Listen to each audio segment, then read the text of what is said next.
right, a very good morning to you, ladies and gentlemen who is joining us right here at the Protea Marriott Skies Hotel, and those who are joining us online. Now more than ever, definitely, COVID-19 made us realize that the things we thought were for the future were actually meant to be with us right now. And that's why it's possible now to have discussions, not necessarily having each and every one in one room particularly, but still be able to hold those very, very important discussions.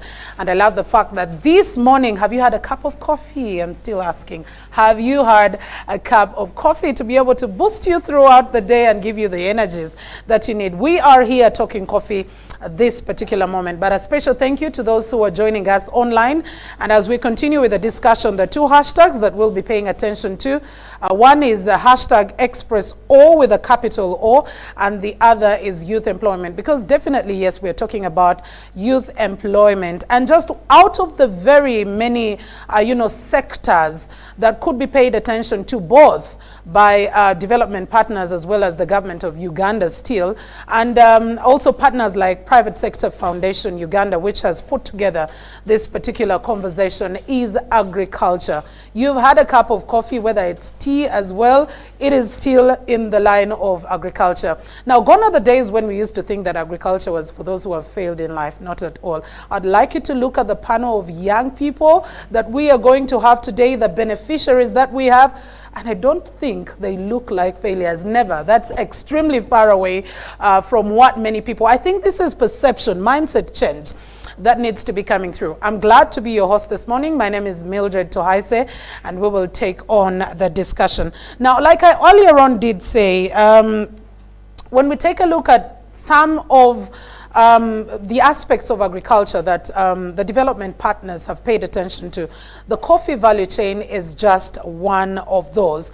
And this morning, when we pay attention to the Enhancing Farm Structure for Youth Employment in Uganda, which is under the Private Sector Foundation, also in partnership with MasterCard Foundation, it is looking at paying attention to young people who are above 18 but below 35 years. They're looking at creating over 300,000 jobs. I'll say that in Luganda, mitwala asatu. Well, now, sometimes we think, well, someone out there is thinking we have 42 million Ugandans. We're talking about 300,000 jobs. But this is the reality. Look at the hundreds of thousands of students who graduate each and every day, but are not taken up by the job market. Actually, according to statistics, even when we have 42 million people, over 74.6% of those are under the age of 30. But when we look at people or young people who have managed to transit to satisfactory employment, it's just 27%. 27%. Where are all the others? Where are they being taken up? And coffee value chain is one of those. And currently we, of course, know that under the coffee value chain, the young people are just helping out. They probably don't even own the farmlands. They're not the bosses. They don't own this. And that is why, with partnership of MasterCard Foundation and the farm structure, they are coming up to ensure that they enhance these abilities, enhance and give capacity. It could be, well, business development capacity. It could be financial capacity. It's not a day of talking entirely, but I was just giving you a brief overview of why this discussion is extremely important. And without any further ado, to give us opening remarks, allow me invite Mr. Alan Senyondwa, who is the manager COVID-19 Economic Recovery and Resilience Response in partnership, of course, with MasterCard Foundation as well. I will tell you, well, I'm not wearing my mask because I'm extremely far away from the panelists, but everyone else has followed the SOPs. We have our sanitizers at each and every point. We are wearing our masks, including our panelists, and I want to always continue and telling you that COVID-19 is still here with us. Have you vaccinated also? That's a question very important for us to ask. But Mr. Alan Senyondwa, kindly come through and speak to us.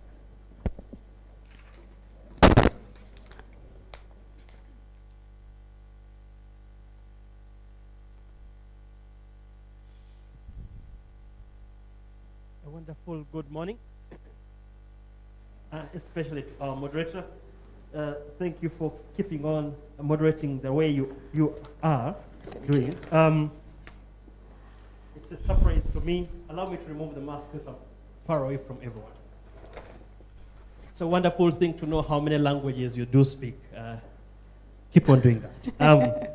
Allow me to bring greetings from the chair of the board of the Private Sector Foundation, Honorable Dr. Elika Ruhanga, and allow me to bring to you greetings from the executive director of the Private Sector Foundation, Mr. Kisirinya Francis, and allow me also to bring to you greetings from our project committee, the one responsible for this particular program, and I'm sure it's headed by the chair, Madame Walusimbi Sarah, but here represented by one of the vibrant members of that committee.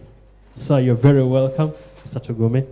And allow me to bring you greetings from the project director of the Enhancing the Lead Farm Structure, that is Young Africa Works, Enhancing the Lead Farm Structure, Mr. Apollo Muyanja Mbazira, who is away doing an equally important task for this particular project. My name is Alan Senyondwa, as already introduced. I am the program manager for COVID-19 Economic Recovery and Resilience Response Program, and we are here to speak coffee. But before we do that, allow me to introduce to you this wonderful project. It is a project we're doing in partnership with the MasterCard Foundation. As you can see on the banners and logos all over the place. And it is a project which is working in 5 sectors, that is agriculture, manufacturing, construction, trade and allied services, and tourism. Our target is to have 83 companies onboarded with a total of over 290,000 jobs created. And our projects committee is helping us ensure that that happens. Coming back and circulating back to coffee, I would like to say we have so far onboarded 5 lead firms with a projected number of jobs of over 20,000.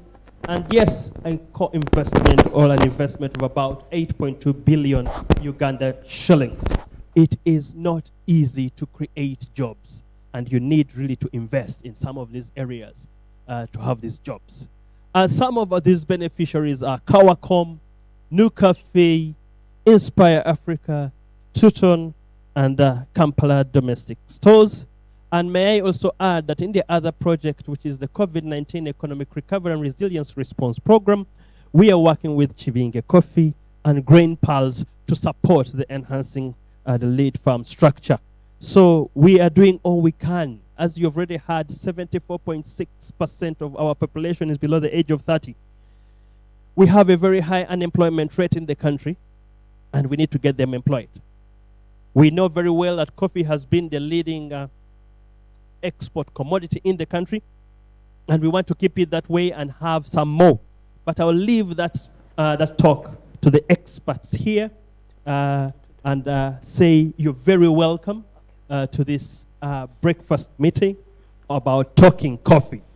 I would like to say that not only is Uganda interested, but actually the world is getting more and more interested in coffee.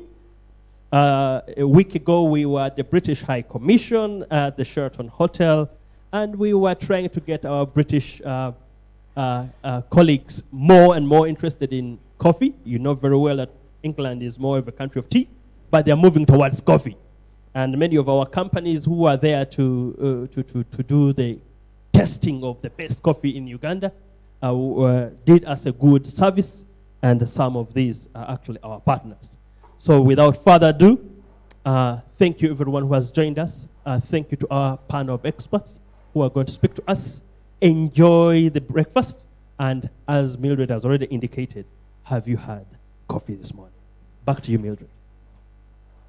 Thank you. Thank you very much, Mr. Alan Senyondwa, for speaking to us.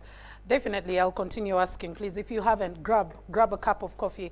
And for the ladies who talk about, oh, I'm maintaining my weight, grab a cup of coffee and put some lemon in that. You'll tell me the results after a particular point in time.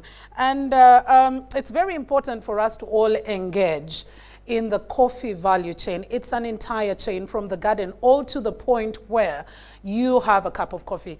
Now, I was having a coffee discussion with some friends, and I said, when I buy a cup of coffee at a cafe, maybe at 15,000 or even just 10,000 shillings, the first question or something that comes to my mind is, how much was a kilo of coffee bought from the farmer? How much did they gain?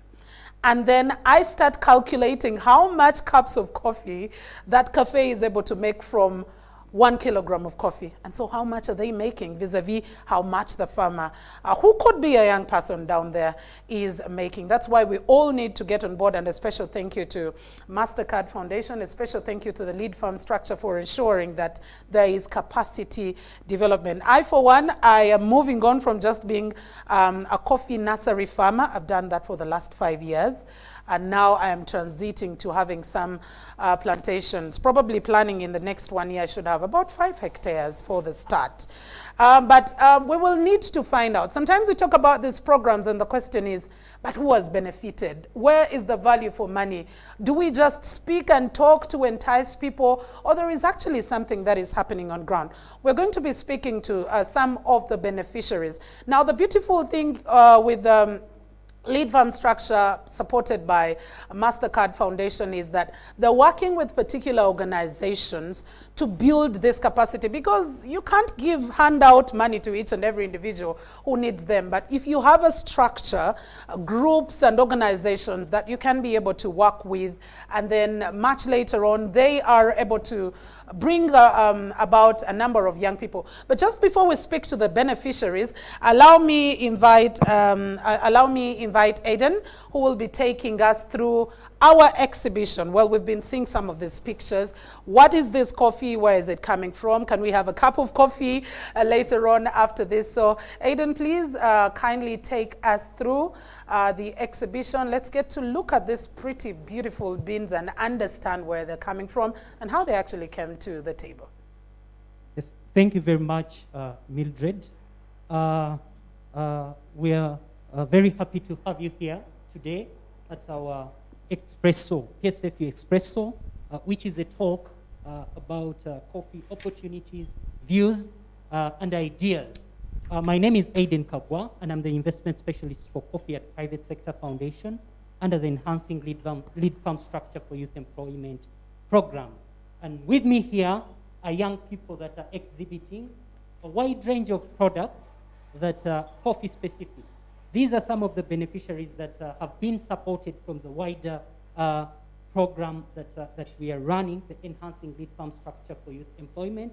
And these young people today, if you could follow me, have quite a number of value-added products, moving from the washed coffee as parchment, adding value to it through a number of processing methods. Honey processed coffees are available here. We have naturals that have been presented, the drugas, and also washed coffee on display here. It is amazing to see young women today having their own brands. I can see an organic coffee brand here from the source of the Nile. And these are some of the interesting ideas that we are supporting young people to come up with, to build them, and also to have these brands certified and on the shelves of our supermarkets to promote consumption of coffee domestically, but also to increase the revenues that we are able to generate from coffee domestically. We also have a couple of plantlets that have been exhibited today. Part of the technology that the sector is adopting of multiplication of planting materials, such that we make coffee available for planting for those that are interested to go into planting as a business.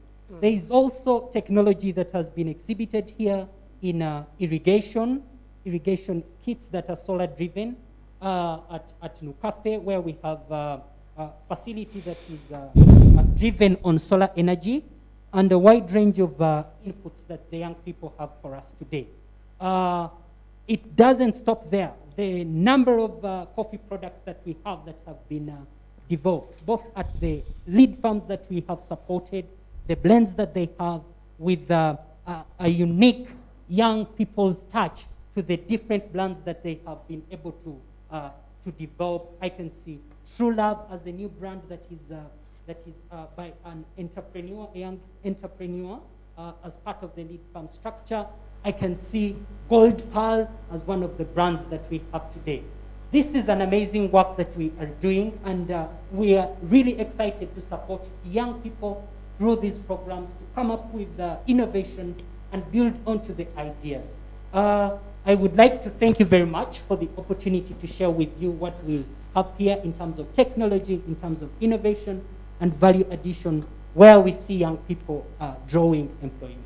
Thank you very much. All right, thank you very much, Aiden. Aiden was displaying some of those coffee beans, and I was just like, I wish I could just crunch on some of those. Because I've seen so many people while they're driving thinking about taking energy drinks to boost their energies along the way. I never do that. I grab my medium roasted coffee beans and I am good to go. I can take as many hours as possible. And it's healthy as well. You clearly know that energy drinks are not as healthy for you, especially if you take them without prescription of a medical worker. Now we'll get into the testimonies that I talked about earlier.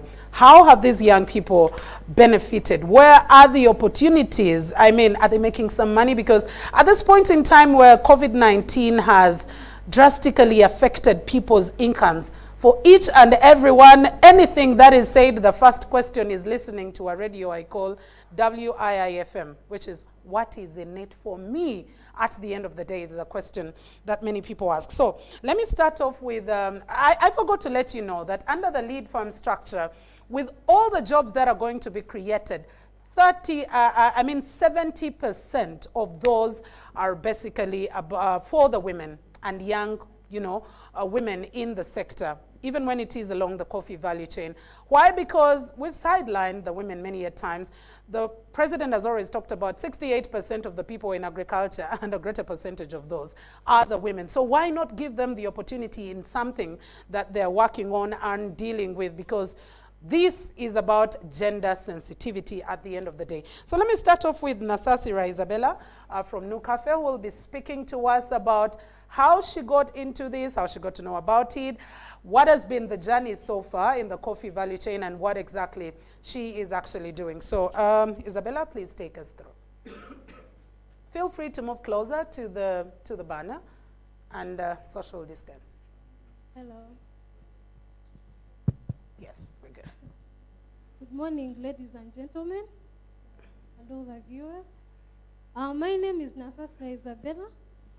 Would like to call myself an entrepreneur of True Love Coffee as a brand. Wow. Yes, and a company called East African Consult. Feel free to just have a product of True Love Coffee, just display. Someone would think you're just talking about something we don't know. Yeah. I'm also a graduate of accounting and finance. Wow. Yes. I got to know about the youth skilling program through newspapers. I like to read newspapers, so that I was looking for a job by then. I was so desperate, look for a job. So when I saw this opportunity in the newspapers, it was about youth skilling in the coffee value chain for employment. So it was sponsored by MasterCard and in partnership with PSFU, Young Africa Works. With a background of coffee, I'm from a family that grows coffee from Ukonjiri district. Yeah, my grandparents had coffee trees, and yes, they took their children to school, but they were not earning a lot. So I decided to call upon I have sisters and cousins, especially the ladies, that we come together and we collect that coffee and add value to it. Then we come up with True Love Coffee. Yes. That's beautiful. Yes. How long have you taken doing this particular journey? Since 2020. So it's less than a year, or just about 1 year? Yes. Someone out there is asking, are you making any money? Because of course there can never be all the money that you need, but are you trying to, is it putting you in a position where you're not thinking about, I need to go looking and running around for employment? Yes, I'm making money out of it. As long as I have what to eat, I can pay for my bills. True. I'll get there. I'll get there to the rich level of. To the Jada coffee levels. Okay. Well, maybe one final one before we go to the next one. What are some of the challenges that you've met along the way? How have you mitigated some of those as well?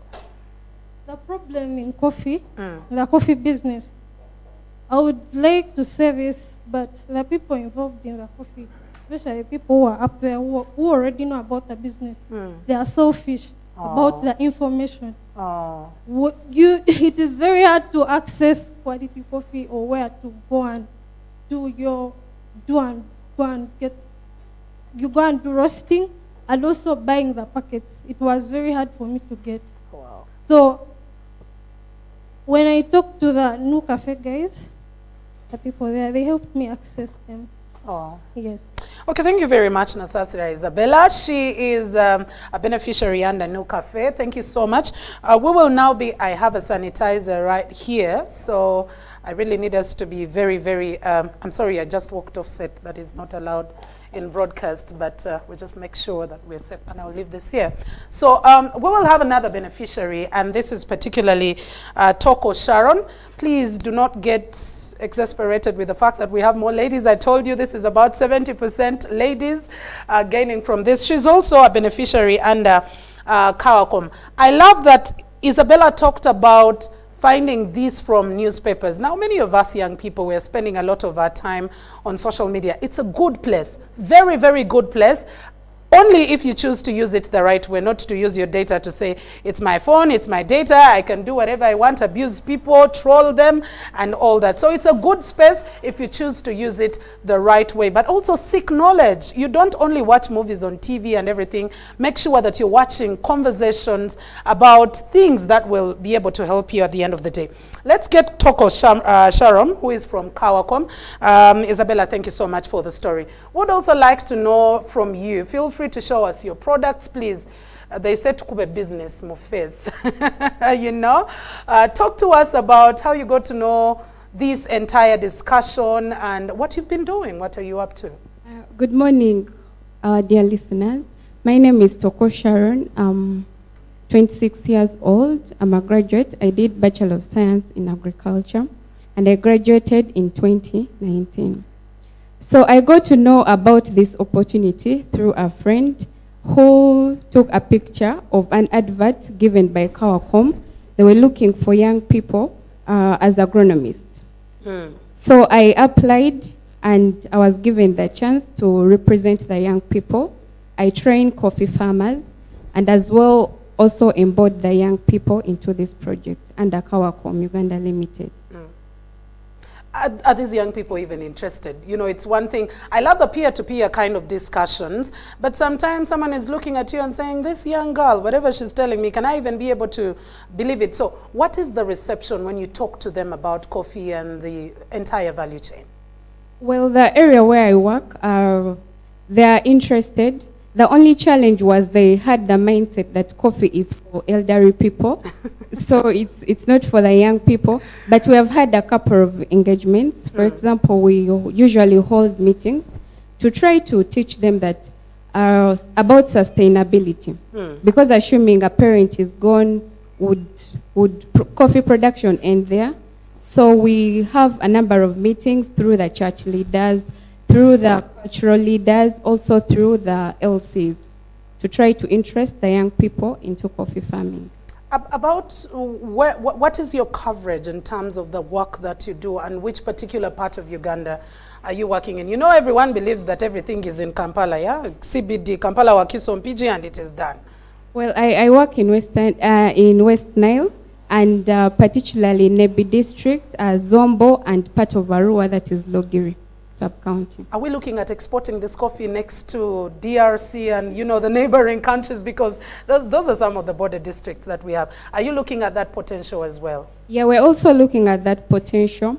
Maybe if we can look there, Please, just get closer to it. If we can look here, we have a manual coffee grinding machine. So some of the challenges that the youths face is the fact that they have the coffee, but they cannot add value to it. So here is a manual grinder that they could easily use to grind their coffee and export it, or for local consumption. Okay. Well, thank you very much, Toko Sharon. Interesting. Sharon speaks to value addition. I think it's become a song now in Uganda when it comes to the agricultural sector, that value addition, add value to your product. There could be a number of steps of value addition, but do one or two and be able to get a little much more money than you would have if you just sell, you know, coffee beans that are raw, you know, they're just ripened and they've been dried. There is a lot more that we can be able to get. Thank you very much, Toko Sharon.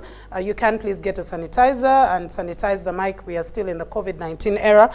And then be able to hand it over to Desire Semwanga from KDS. Desire, tell us about your journey and what you know about the MasterCard Foundation and Young Africa Works and the work that PSFU is doing along the coffee value chain. Okay. Good morning, ladies and gentlemen. Good morning. Okay, I would like to share about my journey about coffee as a business. But I came from Mpigi district. I worked with the KDS. After my schooling, I used to know, I had some people told when you want to grow coffee, you have to be an older one. But I used to learn from my parents.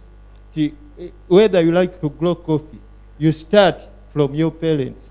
I used to grow coffee from my father, and I used to work hand in hand with the KDS farms. They are down there in the village. Which village is that?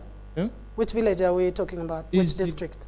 It's in Mpigi district. Okay. The village is Busanyi, Muduma, Okay. Sabu County. But I used to grow coffee, and I used to make a seedlings there, up there. Let me show.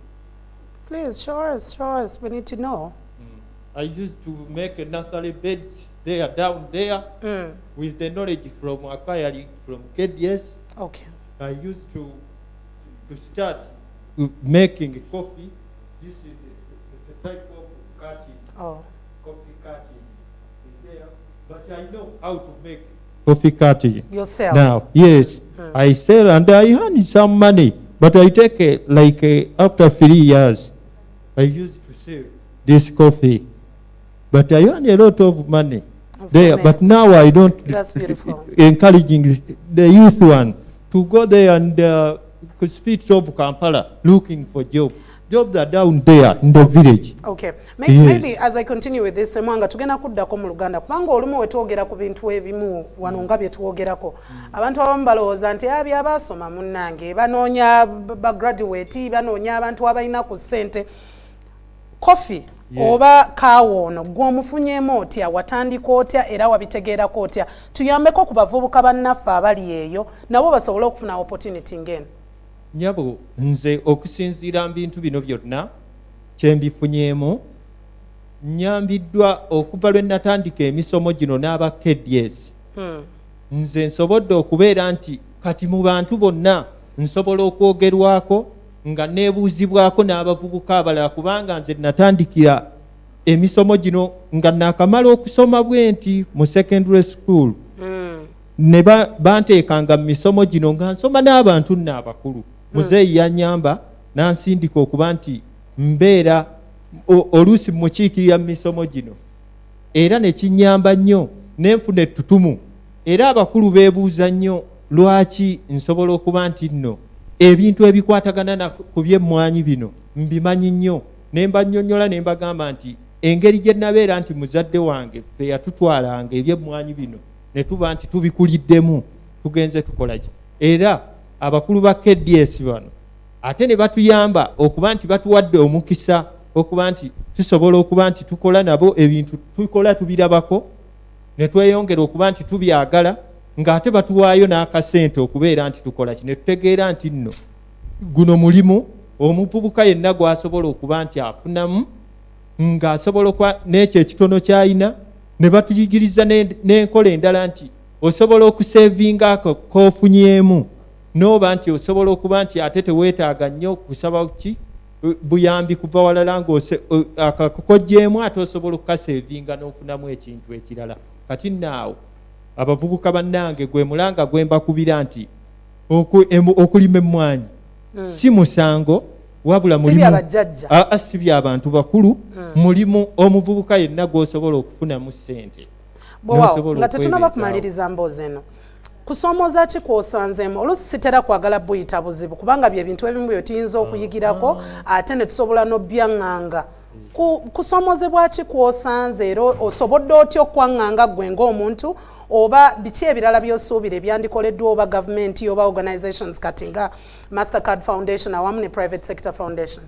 Mpozzi nnyabo, nze okusoomooza kwensanze ebintu bino kwendabye nti ebiseera ebisinga ffe ng'abavubuka twali tetuweebwa mukisa guno ku byakulima mmwanyi zino, ng'era gavumenti esudde mu gguluka tetufuddeeko.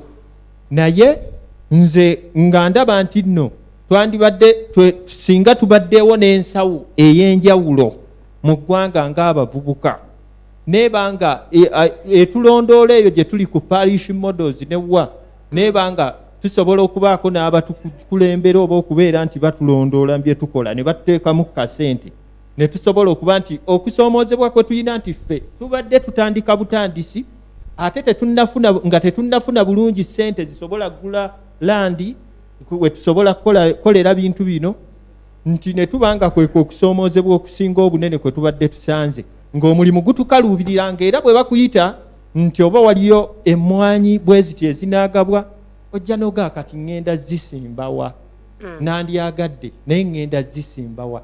Naye nze mbadde nkubira gavumenti omulanga, tuyina ebitundu ebimu n'amataka agamu nga gatugambibwa nti ga gavumenti oba liizi biki yandibadde gatuyamba nebanga egatuwanga abavubuka ne tusobola okuba nti tuteekawo demonstration gardens kwe tusobola okusomeseza oba bannaffe abalala bonna ne tubakubira omulanga ne tuba nti tufunamu oba mu kukola endokwa mu kusimba emisiri ne tubanga tusobola okufunamukko ku ssente ate ne tusobola okukulaakulanya eggwanga.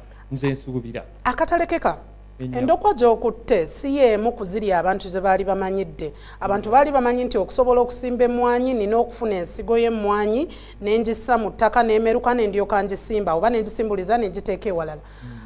Abantu basobodde okuba nga bajjumbira endokwa ng'ezo z'okutte nti agamba abantu abamu balowooza nti buli tekinologi bwegenda ng'ekyuka mbu ebintu tebiwangaala, nja kusimba emmwanyi zange ezijja mala emyaka 3 ate zife. Abantu bakitunuulira batya? Nyabo kyoyogeddeko kituufu era sikiwakanya. Abantu baffe babadde n'embeera eyo ey'okulowooza nti nno ebintu bino ebizze bigenda kwonoona obutonde bwaffe ffe bwe twalina bubeere nga busobola okusaanawo. Naye olw'emisomo gye tufunye ne bannaffe abamu tugenze tubazza nga tubabuulira ng'ate n'okubalaga tetubalaze misomo nga tubalagira ddala n'ebyo ebikolebwa ku nnimiro ez'enjawulo nga tuteekawo enjawulo wakati w'ekyo ne kino ekiriwo ng'omulaga n'alaba n'eriiso lye n'asobola okuba nti ajja wali atunuulira kiri n'atunuulira na kino n'asobola okwawula. Oluvannyuma n'ojja ng'omutadde mu kifaananyi ekituufu n'afuna ansa nti kino oba ekirongooseemu oba ekikola ki kisobola okukufunira oluvannyuma lw'ebbanga eritali ddene nnyo, n'oba ng'ate osobola okugenda mu maaso n'ava ku kiri n'omugamba nti oba emmwanyi eno eya katingi ebala bweti ne bweti oluvannyuma lw'emyezi 18 emmwanyi ejja kuba ebala, asobole okubeera ng'akola ki, asobola okutandika okungula ate n'aba nti tejja muwa buzibu ng'asobola okufuna quality mu ekyo kyayagadde okubeera ng'akola ki nga bizinensi ng'asobola okuba ng'agitumbula, nti kimuwa kinene nnyo okusinziira ku kiri ye kye yali alowooza. Kubanga abantu abamu babadde n'ettendensi eri nti emmwanyi zaffe ziri enkadde zaali zibala nnyo, kaakati nga ye bw'omulaga nti nno singa osimba emmwanyi ng'eno n'ogisimba oba n'ogirekako amatabi ng'ana nga ye alaba nti ajja kuba afiirwa okusinziira ku liri emmwanyi eyakolanga ekibira gy'asobola okubeera nti awalampa waggulu n'anogako songa eno asobola okuba ng'aginogera mu gundi etali nnene nnyo. Okay. Ennyabo. Tuyanziza nnyo desire. Kale nnyabo. Tuyanzege. Era Nange katubira nti neyanziza. amagezi ago oyongera okugawa abavubuka banno ne basobola okubeera nabo nga baja. Ladies and gentlemen, I think a round of applause to all our, beneficiaries. Those are beautiful, beautiful stories. I needed Desire to explain this in Luganda because sometimes the young people think, oh, we are just about people who have gone to school, and yet they are also, young people who are meant to be gaining from some of these opportunities. And without any further ado, we'll be speaking to the experts. We're going to be speaking to some of the people who've actually invested in this. It's not always about the glossy, the beauty that comes through. There are challenges that can be mitigated, actually, that we also need to speak about. I love the saying that goes that a problem, discussed is a problem that is half solved. And so without wasting any more time, please, once again, our panel will be more women than the men because we are looking at about 70% of the opportunities right there. But I want to continue to let you know that if you are tweeting or having any social media engagement, please tag at a MasterCard Foundation, Young Africa Works. We do have the Private Sector Foundation. And a lead farm structure is as well very, very much available. LFS_PSFU is what you will be finding it at on social media. And our hashtags, one is Express O, a capital O, and then hashtag Youth Employment. A special thank you to Protea Marriott Skies Hotel right here, which is hosting us. We have a huge panel that we will be speaking to, ranging from the regulators to the coffeepreneurs themselves. But allow me to start with the regulatory authority. Because when we talk about coffee in Uganda, we ask, do we have any regulating authority? And we say, yes, it is definitely available. What exactly is it doing? What do we expect it to be doing in terms of the mandate? Allow me, ladies and gentlemen, start off with a representative of the executive director, but mainly under the Directorate of Quality from the Uganda Coffee Development Authority. That is Madame Veronica Najemba. It is a pleasure having you. And for the Ugandans out there, even our young people who probably may not know much about the works of UCDA, just in a sneak peek, what is UCDA about in the coffee business in Uganda?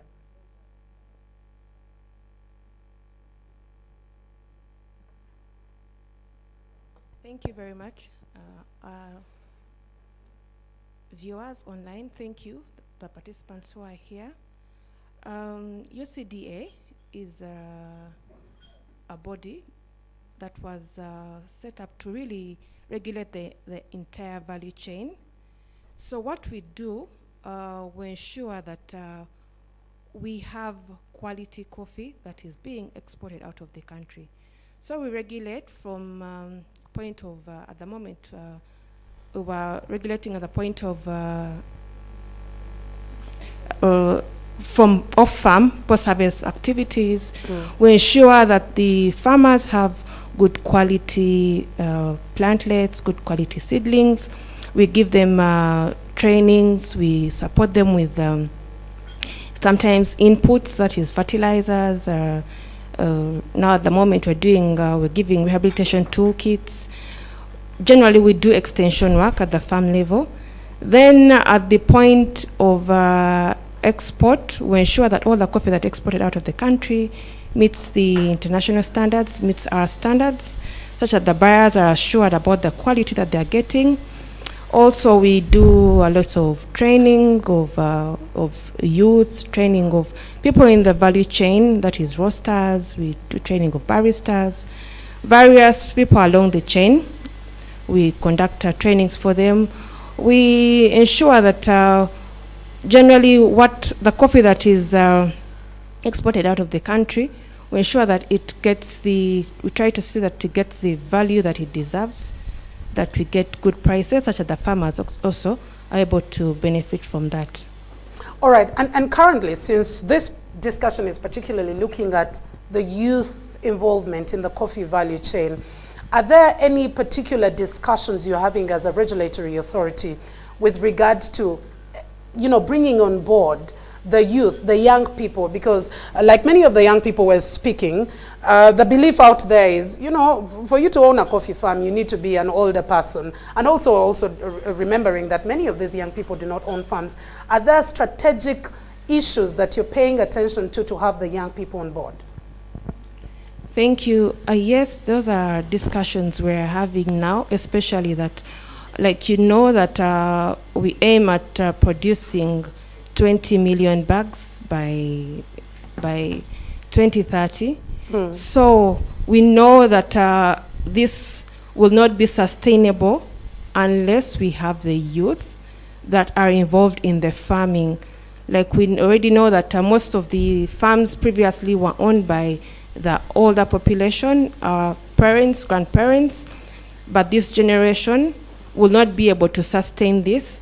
So we are making particular effort to encourage youth to be able to join the farming activities and not to leave the farming to the older people, not to come to the center, to the urban places, to remain in the villages, to be able to participate in the farming, in the place where they can get money out of the coffee. So we're doing that, but also at that farm level. But also we put a lot of effort at the higher chain, that is at the value addition chain, where we've been doing a lot of interesting youth in roasting, in barista, in competitions, such that they get to know that actually coffee is good. They can get money they can get employment out of the coffee businesses. All right, thank you very much. Let me come to Mr. Richard Tugume, who is an agriculture encyclopedia. I was, you know, I've listened to you speak. He's squinting his eyes, but I've listened to your enthusiasm with regard to agriculture, and it's just beautiful. And like Lorraine said to me earlier on, when you're speaking to Mr. Richard Tugume, you either choose to learn or learn, period. That is it. But he's also a member of Private Sector Foundation Uganda Young Africa Works Project Committee, and we are glad to have you. But Richard, for anything to flourish, or if you are trying to sell any idea, there has to be pull factors.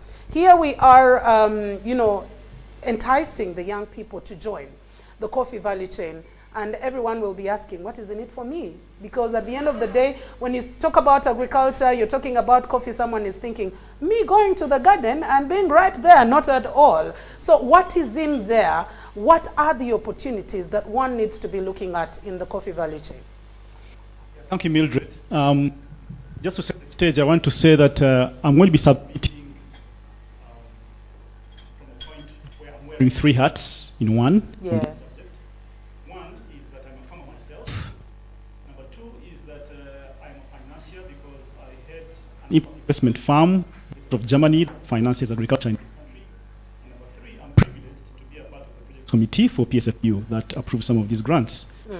Now, one of the things maybe Mr. Richard Tugume, are we able to have the microphone set well?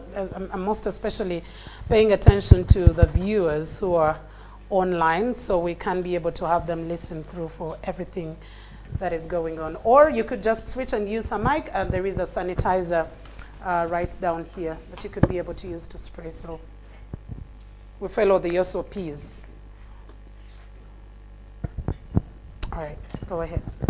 Yeah, thank you. On the subject of what's in it for the young person in this particular value chain, I want to give a very different opinion on this, because what's in it for many people has been well documented and, in my view, even exaggerated. There is so much literature on that side of things. Where I find a problem is that the youths and anyone else, youth or not, who are trying to be brought into this value chain, like many other agricultural value chains, are not being told the full story. Not that the opportunity side, but what is the difficult work that needs to be done to enjoy the opportunity. Right? This is not a lottery where you come and, you know, Kagwira wo, you throw a dice and you score 6 and get $1 million. My problem is people are not being told what hard work do you need to put in to enjoy the opportunity. So let me give you a summary of my analysis of what needs to be understood in the coffee sector as the major risks about anyone who wants to get involved. Now, I hear the sobering statistics. The UCDA report about the Uganda country coffee profile will tell you that 1.7 million households grow this crop in this country, and the average plot size of the coffee plantation in this country is less than 1 acre. That is the statistic. Okay. That even the old men you're talking about owning this crop, they are owning it at less than 1 acre on average. Now that old man has 5, 6, 7, 8 children looking at that less than 1 acre. What is going to happen when he passes on? Those are the sobering things that we need to look at. Number 2 is that coffee, I keep saying, is one of the commodities that has the most severe price risk. To simplify things, it is that I just want to give an example. Imagine if you are a sugar trader and you go and buy a kilo of sugar from a wholesaler to your retail shop, you buy it at 1,000 shillings, and you don't know what you're going to sell it for because you are a price taker and you have no control about what price you'll be given. True. So a customer will walk to you and say, today I'm buying that sugar at 800. Tomorrow it becomes 1,500. That is the reality in the sector. So when you come in, that must be known up front. You know, it is said, you never go to a gunfight with a knife. Sure. This is a gunfight, right? But so the opportunity is there, but you must know I need to go with a gun in this fight to win the opportunity that's at hand. Then the third major risk is that this crop has a very short window of opportunity, especially at the production level. The harvest period of coffee is, over the 12 months, is not more than 3 months. And because of climate change, it even shrinks in some cases. So you have 9 months without revenue, and you have 3 months of very high revenue. So you must cushion yourself in the 9 months where there is no revenue coming in. What are you doing, and how do you mitigate that challenge? Because your expenses don't stop. Yes. And what has typically happened in the sector, for those who have not planned, is that they go and take up very, very, very expensive loans from local loan sharks, where they mortgage their flowers before the harvest, and during the harvest, they get nothing for their coffee. And this has driven poverty levels in the sector for a very, very long time, not just in Uganda, but across the globe where coffee is grown. So these are the sobering realities that anyone getting involved to, go and get that beautiful fruit must know that the hard work they need to go through. So that's where I find a problem of the huge information gap lacking. So when people are attracted, you please come in, they're not told what they need to do, and then when they get their fingers burnt a little, they now say, this is impossible, blah, blah, blah, this is a very bad sector. Then they run away, they give up, because they were not prepared to put in the hard work that was required to be put in. That's where I have a problem. Okay. Thank you. Having looked at the three, mainly that you've talked about, the price, we may not do a lot about it in terms of what can be done, whether at government level or even at family level itself. But the two, what sort of solutions would you put in place? Number one, the period, the time lag of when you can be able to harvest and earn versus when you can't harvest and earn, plus the issue of the land size that we are using. Because yes, we still need to produce. We were talking about 20 million bags by 2020, but yeah, and we're having our fathers and our parents die. It could be natural causes, it could be old age. But how do we keep this legacy on then, if we are to talk about being one at least of the best coffee producing countries, because we are told our coffee is one of the best across the world? Yeah, true. These are some of my views on how some of these can be mitigated, and they're not necessarily very orthodox. But one of them, for example, on the issue of land size, as one example, another sobering reality about our societal behavior here is that I coin a phrase that we are socially collaborative, but financially individualistic, if you think about it. And let me give an example. when I am going to hold a function, a social function, right? I'm going to get married, I'm going to my child's birthday, blah, blah, blah. People easily come around me and give me money for my function. It's a social function, right? Collaboration is very high. If I told guys that, look here, you guys, I'm going hungry, I've not had a meal for the last 3 days, please contribute for me to set up a business, no one will come. Not. So we need to begin from there. We need to understand who we are about a behavior, what do we do about it? So we need to become more financially collaborative as much as we are socially collaborative. That's one aspect, and it's a mindset change aspect. And how it relates to the coffee issue of the land, now in the succession challenge of that 1 acre moving on to the next generation, is that we should stop the issue of the physical subdivision of the land, because then it becomes more uneconomically viable. If we are financially collaborative, it will mean that we begin forming basic small family businesses. So we divide the proceeds on paper, but not on the physical ground. That is one aspect that needs a mindset change. And of course, the other one, on the issue of price, even if it is difficult, I know we can't begin setting a price by ourselves because of the way it's structured and it can take a very long time. But there are things that come in, for example, to do with how do we diversify into other things so that when the price crashes, we are not fully dependent on coffee, right? And so if I have sesame there and sunflower here and maybe a cow there and some chickens there, when the price goes down for coffee, I'm cushioned by other things so that I can ride the wave and wait for it to recover before I begin worrying about cutting down the coffee bushes and things like that. And then the other one I also talk about is that, again, one of the things we need to get smart at is to have the idea of always setting up, even at the UCDA level, for example, I would make a plea to say, if we are more creative and more explorative, we could always have a standalone think tank, in-house think tank, that all it does is think for the sector. You have a group of people who every morning they wake up, every time they go to sleep, they think and dream about the sector. Okay. About things that are current, things that may even be unforeseen today, but they could be foreseen in the next, medium term, in the long term. So that, you're always proactive and not reactive to, whatever happens. You anticipate things, and then you are able to be ahead of the game whenever, a catastrophe happens or a challenge arises. All right, thank you very much. I told you there is an encyclopedia here, but please pardon me. It's the right word to say. But let me come to Madame Jackie Arinda, used to calling her CEO, Madame CEO, Jada Coffee. And she's just one of the people who is a representation of when I say using social media the right way, not just using it to post pictures and everything coming through.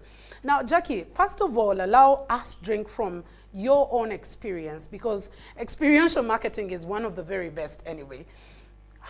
What attracted you into coffee, of anything? Many of us age mates would be thinking of, I need to get a job, I need to be getting a car, and here you are becoming an entrepreneur, and I know that's the hardest place. While people think being an entrepreneur is you're going to be the boss, it's one of the hardest places to be until you've made it through. What was your attraction to coffee value chain? And what has been the experience? Thank you. I think actually, it's hard to speak after them because they almost summarized everything. But I started Jada Coffee as an online business, e-commerce. And I've always told the people, I started it, 1, for women. I started it, 2, for youth. And why is that so? Because women, even in our culture, African culture and beliefs, we don't inherit land. So my business, I don't own any coffee tree. That is rule number 1. You don't have to be a farmer or owning a farm or land to participate or contribute to the coffee sector. So I realized that if I start it, I will change the narrative that you need to own land. You need to have a coffee tree. Because to us, the youth that have studied and gone to school and everything, going back to the village is even hard, because your perception is, if I go back to the village, what will the society think of me? How do I start even going to the village to put up coffee trees? It's very hard to tell the youth that you can go back. So I started it online because I realized I have a lot of following. Like he said, socially we are all over. But when I said, I have all these contacts. I was Miss Tourism, by the way, and people said, oh, beauty queens do not do that. Beauty queens do not do that. I said, I can be a farmer. Look at me. I'm wearing my lipstick. I'm a farmer. I go to the farm. And after farm, I clean up and I come and do what I'm doing here. So being a beauty queen, being a lady and with a huge following, I said, no, it's time to take advantage of this entire following. People used to invite me, like today, and I would speak about tourism. But I said, how about I start talking about my company? How about I'm invited to talk about my company? I was promoting tourism, tour and travel companies, destinations in Uganda, and I said, but how can we do this? Because if you read most entrepreneurs, I read something yesterday, and it was saying that we keep working for others. We manage rich people's problems, but who is managing our problems? So I said, I'm here marketing Uganda, but at the end of the day, when I retire, I will go home to what? And I'll have no job. So first, I wanted that job security to come from me. Secondly, I wanted my followers to understand that I don't need you to follow me anymore for the sake of what is she wearing so that I buy it the following day. I need you to follow me because you're buying my product. So starting online to say, I want to encourage the youth that are outside there that, one, I started up my business with 7 million, which is too much to me. I said, why did I invest all this money in this? I could have started with just 3 million. And I want to inform all Ugandans and whoever is watching that UCDA and URSB and UNBS have made it easy. And like what people say, I had my company well registered and everything within just a month. And it was on my side because I was working, so I would take in my papers and the following day, chasing and everything it could take. So within a week or two, you will have your papers.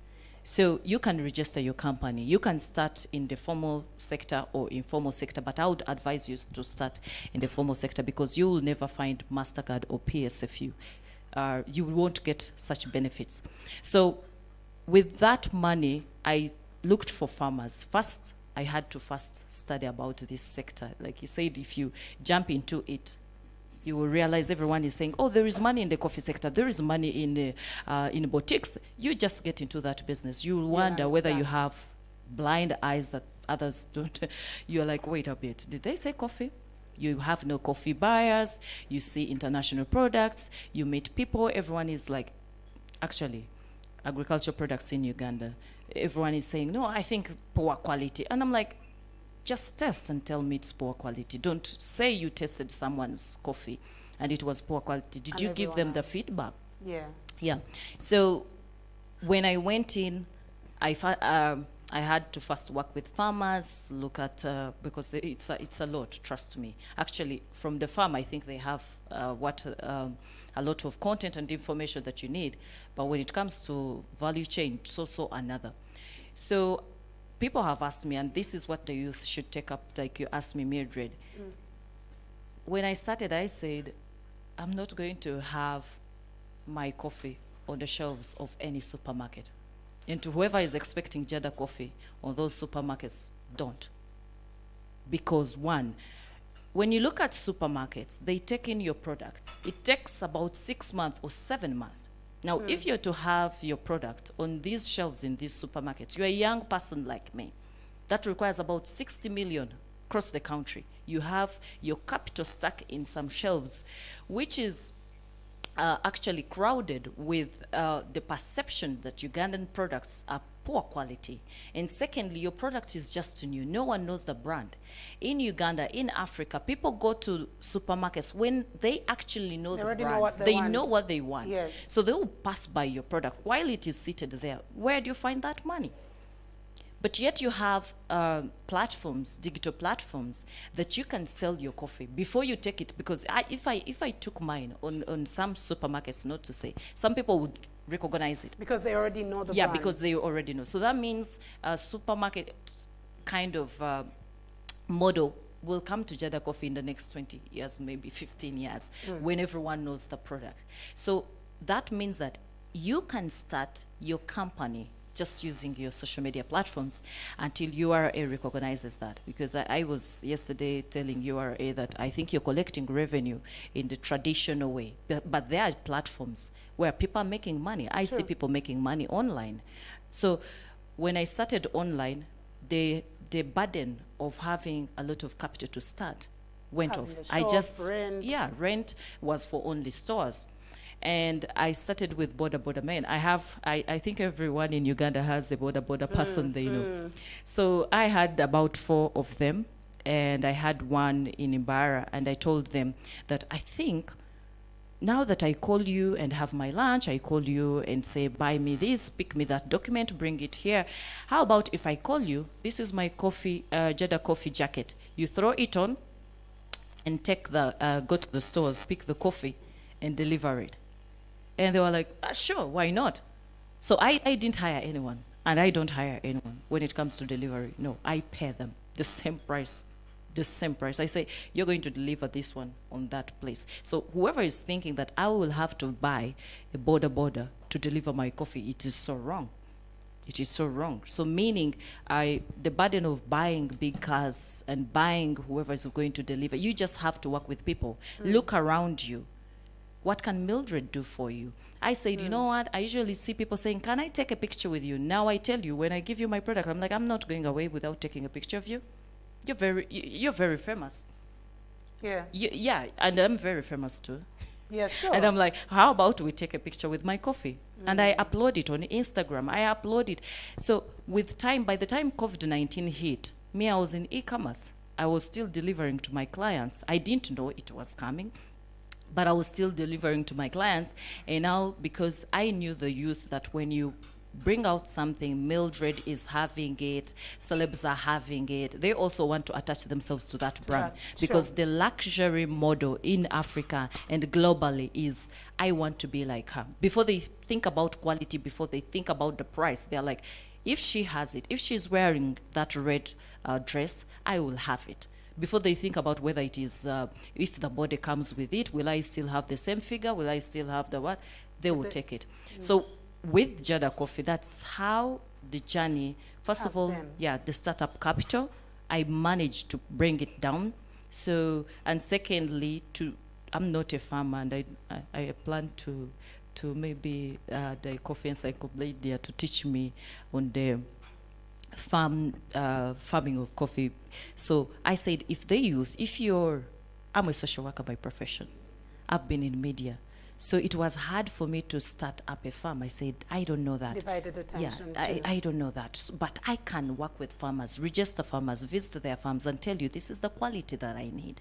So you can work with farmers in the value chain. You can supply, you can be, look at the beautiful ladies here. She said, we don't have information. I think what is lacking, Mildred, is information, because even me, it took me a lot of meetings, breakfast meetings. It took me a lot of research. And like he said, there is a lot of literature. And to journalists that write, everyone writes and says, Uganda has exported 1 million bags. I see my friends from UCDA, and we are doing perfectly well, opportunities in coffee. And no one says there are opportunities in packaging coffee in Uganda. No one says there are opportunities for baristas in Uganda. How many baristas are we exporting? We are exporting baristas.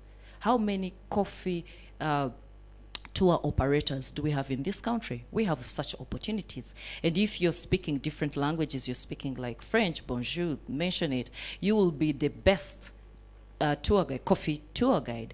So as much as we, the youth, would like to start big, I think starting small is working for me. Exactly, and you start humbly, and you start from below. I always tell people the only thing that starts from the top is a grave. And where does it end? It ends definitely below, so start small. Let me get to Madame Rashida, who is the country director of Rainforest Alliance Uganda, but she's also worked with a number of startups, and today she will be focusing mainly on the goal to transform societies through improving livelihoods. And you're definitely speaking the mind of the president currently, households, income, and transforming livelihoods. But along the coffee value chain, what is the reality on ground with the startups that you have seen, and what's there? What are the opportunities available to seize? Thank you very much. Yeah, like she said, it's very difficult for me to say anything when the experts have said it all. Yeah, to start off all on the ground where the opportunity is. I'll give a short story of over 8 years I've been working with coffee households, and where I step, whether Kapshora or Mbale, they'll say, Madam Rashida is there. But that's not what I'm talking about. But I have lived to see the reality of farming households. And I'll echo what the other speaker talked about on the land size. Yeah.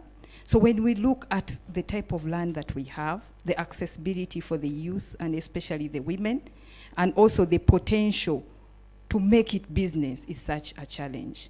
But I'll also look at where the opportunity is. So I would encourage the youth to look at the opportunity in everything, just like the previous speaker talked about. Currently, I work with Rainforest Alliance, and I would like to zoom through the graph. You said when you start from the top. So I just read that over 2.5 billion cups of coffee are consumed worldwide. Wow. Yeah. So when we look at, of course, and that's on a daily? Yes. You can check it out. But when we zoom at the Ugandan level, I think we are not even more than 3. Yeah? We are used to kachai.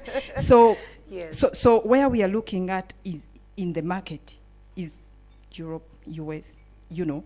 So when we look at how are we going to attract now the market that we have, but we also increase the consumption locally. As we are cascading on the consumption locally, the market is there, out there. So what Rainforest is looking at is, are these coffees traceable? Traceable means, where does the bean come from? How is it handled?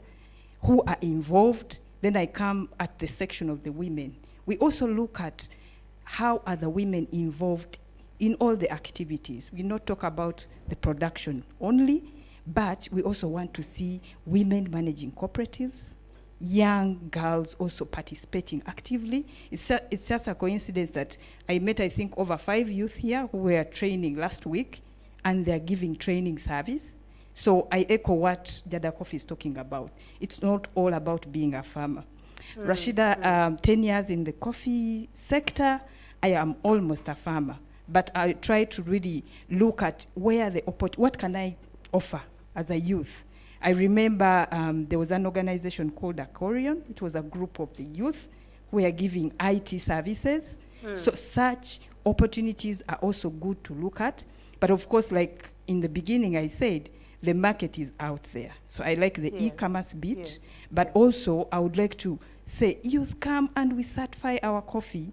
We make sure that those who drink the coffee are able to trace it, are happy that the women and the youth are participating, but also we are attracting a good price. I know there's a lot of high volatility of the price, but when we talk about certification, we also want to motivate the producers.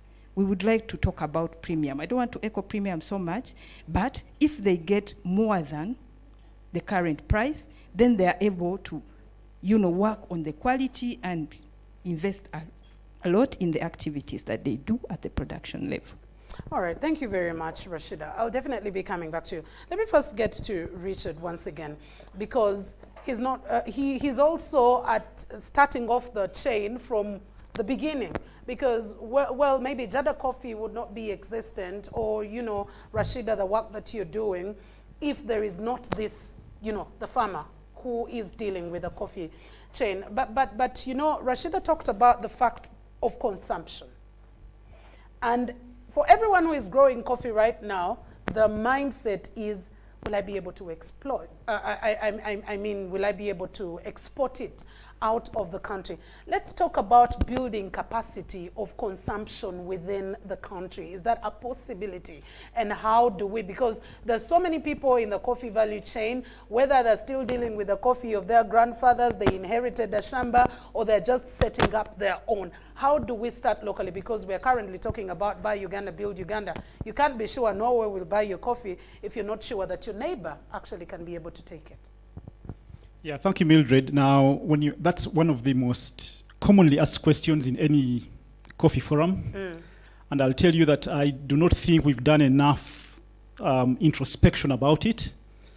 And now borrowing on my initial idea about if we had some people that are not distracted by, the rigors of, our daily work and are only thinking about a sector, they will come up with ideas that that would go against common practice. And I'll tell you my idea on that particular aspect, because again, it's very unorthodox.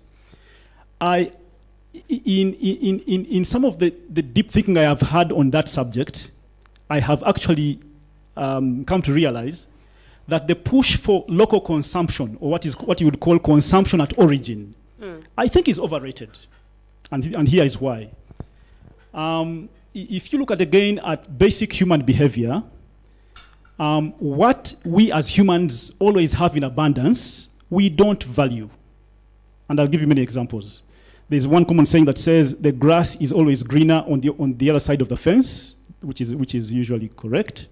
The other one, I was also, another parallel example, I was also, at one point in my career, I did work in Tanzania. I was there for 3 years, and I was privileged that in my office in that country, I was on the slopes of the Kilimanjaros. And so on the left side of my office, I had a huge glass window akin to this one here. And the snow cap of the Kilimanjaros was right in my face, to my left, right? And anyone who knows the Kilimanjaros, it is the highest mountain on the continent.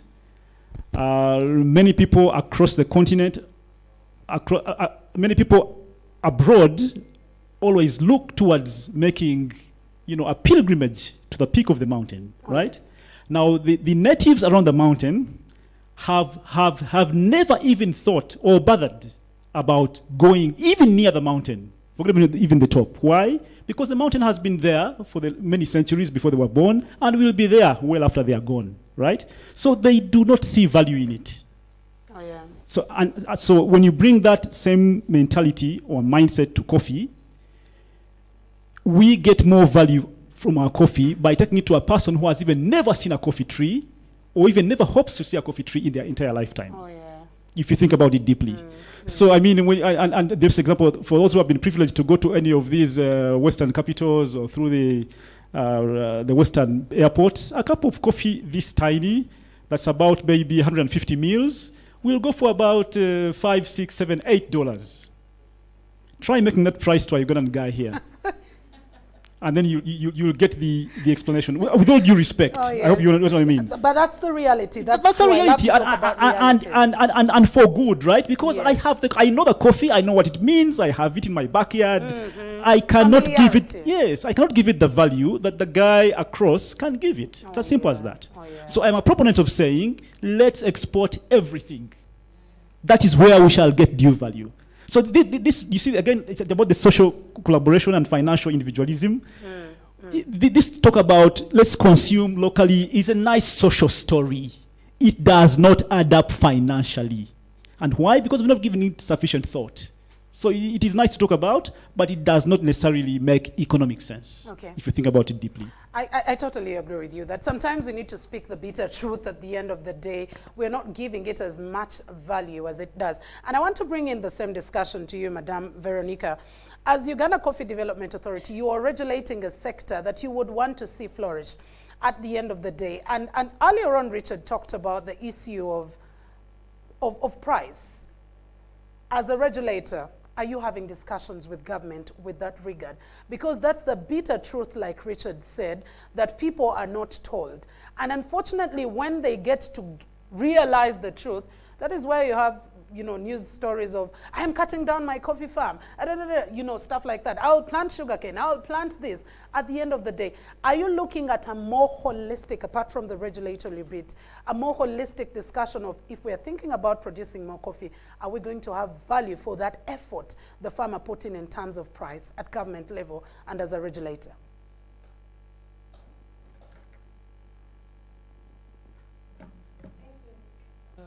For that question.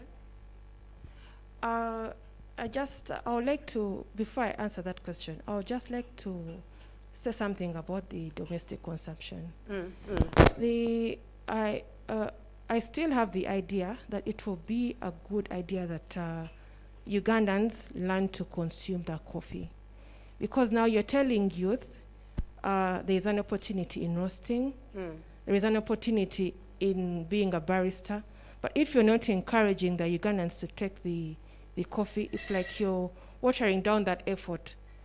They're not attaching the value, maybe is the discussion that Richard was bringing in, that they're not attaching the value, that when Jackie tells me that a kilogram of coffee, roasted coffee beans is 35,000, I'm thinking about Kasao Kasaminti in that 35,000, I am thinking about how much can that take me? The value attachment is what I think Richard was talking about. Do you think that is a discussion we can have? Yes, I understand about that value, but we're also saying that there, in the market, there are different products. Like Rashida is talking about traceability, talking about coffee that is fetching higher prices. Even in the roasted coffee, we can have different categories. If I'm an ordinary Ugandan, I don't have to buy the specialty coffee. I can buy the lower end coffee, but still enjoy the cup of coffee.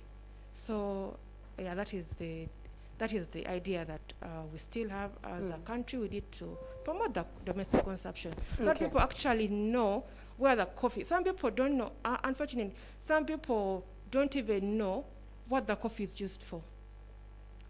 There are some Ugandans who just know you need to grow the coffee. They will not handle it well because they don't know how the coffee will be processed. They don't know that it's food. So it's a good idea to keep on promoting the domestic consumption, much as we may not get the value if we get when we export it, but it's still good to promote the. Okay. And in terms of the prices, like as a country, we did not fix the prices. They are determined at the international level. So what we try and encourage is for people to go into the higher end coffee. If you have farmers and they can join the certification, they can go into certification and be able to produce coffee that is of higher value, and it won't be subjected to the very high price fluctuations. Even then, they can be able to take their coffee as specialty and be able to have higher prices, such that the coffee doesn't go as a commercial, it's bulked with other coffees. So those are the discussions that we have to encourage more people to go into specialty, go into higher end coffees, such that they can get higher prices that are not so susceptible to the price fluctuations. All right, thank you. In just a bit, I know I just saw Jackie asking, are we going to have a coffee sip? Are we having coffee? Pretty soon we'll be having Juza coffee coming through. But just before she comes, I'll come to you, Jackie. I mean to Rashida. You talked about two key important issues, certification and traceability. This is one of the reasons some of our products are being, thrown out on the international market, because these are some of the simple nitty-gritties that the international market is looking at. How possible? Where are the challenges? And where are we at currently? Where are the issues that I am not certifying my coffee as a, as a producer, as an entrepreneur, and also the traceability aspect? How can it be best handled? Because I totally love it myself. Thank you very much. Such a brilliant question. Let me add a bit on the promotion first. Fine. I'll give an example of Ethiopia. When we go for exhibition in Ethiopia, I am really amazed on how, from the farmer to the exporter, how they are passionate about the coffee. They are sharing their coffee story through drinking it, through organizing small session and using locally available material to roast the coffee. And this is how, I don't know, we are second in Africa, I guess, and they're first. I am not saying that we should run, but let those ones who are working in the coffee sector take the coffee, appreciate the dekende, mulugande dekende bategere bweriri. Then this will give them the energy to also, bargain, the bargaining power will also come in. So I'll come to the question of traceability. I like that question for the fact that I know that most of the producers are saying certification is very expensive. We shouldn't go there. The label, when we talk about Rainforest Alliance, it's something for, for the people in the Europe, no? But when you go through the process and the activities that we are supposed to do at our level, it also helps us. At production level, you look at increased productivity, you look at improved quality of coffee, but also the participation of all people in the household. We are talking about the wife, the man, and the children. They will get to understand the business, but also to utilize the small land and make sure that they get most out of it. So then it brings the story of also attracting outside markets. Yeah. So what we are promoting right now is more of digitalizing the information at farm level. We would like to ensure that if you're part of the certification process, you're able to map your small farm, you know how it is doing production-wise, and then you draw a plan how you're going to grow, in increasing quantity, for example. So those activities may look very tedious, but I would echo on the sustainability, because we've been talking about sustainability. Would like to pass on the farms to the young ones when we are not anymore, that whole journey. So that's what we are preaching, in as far as certification is concerned. But also, we would like to see that the farmers are working in groups. Yeah, it's not an individual thing, but I know that, of course, countries like Kenya, who are also part of this certification, most of the farms are estates. I would not talk about the Brazil at this level, because when they come in a room and they talk about so many hectares, when Uganda is saying 0.5 to 1 acre, then, it is another story. So I leave the floor by saying that let's look at promoting consumption at local level, so we are able to increase the bargaining power, but also the certification, we should join it. It's not for the big companies or the multinational companies, but also at group level, how do we position our businesses? How do we pool our efforts as small farms with 0.5 acres, and we ensure that, we are in that channel of making money or making businesses, and not, of course, we're not doing for domestic consumption, but we are not looking at the coffee bean that we are going to sell to the next person, and we are selling flowers, we are not adding any value, So that is the whole essence of, looking at groups and certifying at farm level. Okay, and I will add by saying, please do not look at every cup of coffee in the rate of how many kilograms of nail while constructing would it buy, or how many bags of cement this would buy. Let me come to you, Jackie, before we can have a sip of coffee. I know that through your work and meeting a lot of young people, there are many questions that have come through, and also there's so many other, testimonies that have come of, I can't join the coffee value chain because of this, because of that, because of that. What are some of the barriers that preventing young people from joining the coffee value chain, at least out of the experience that you faced?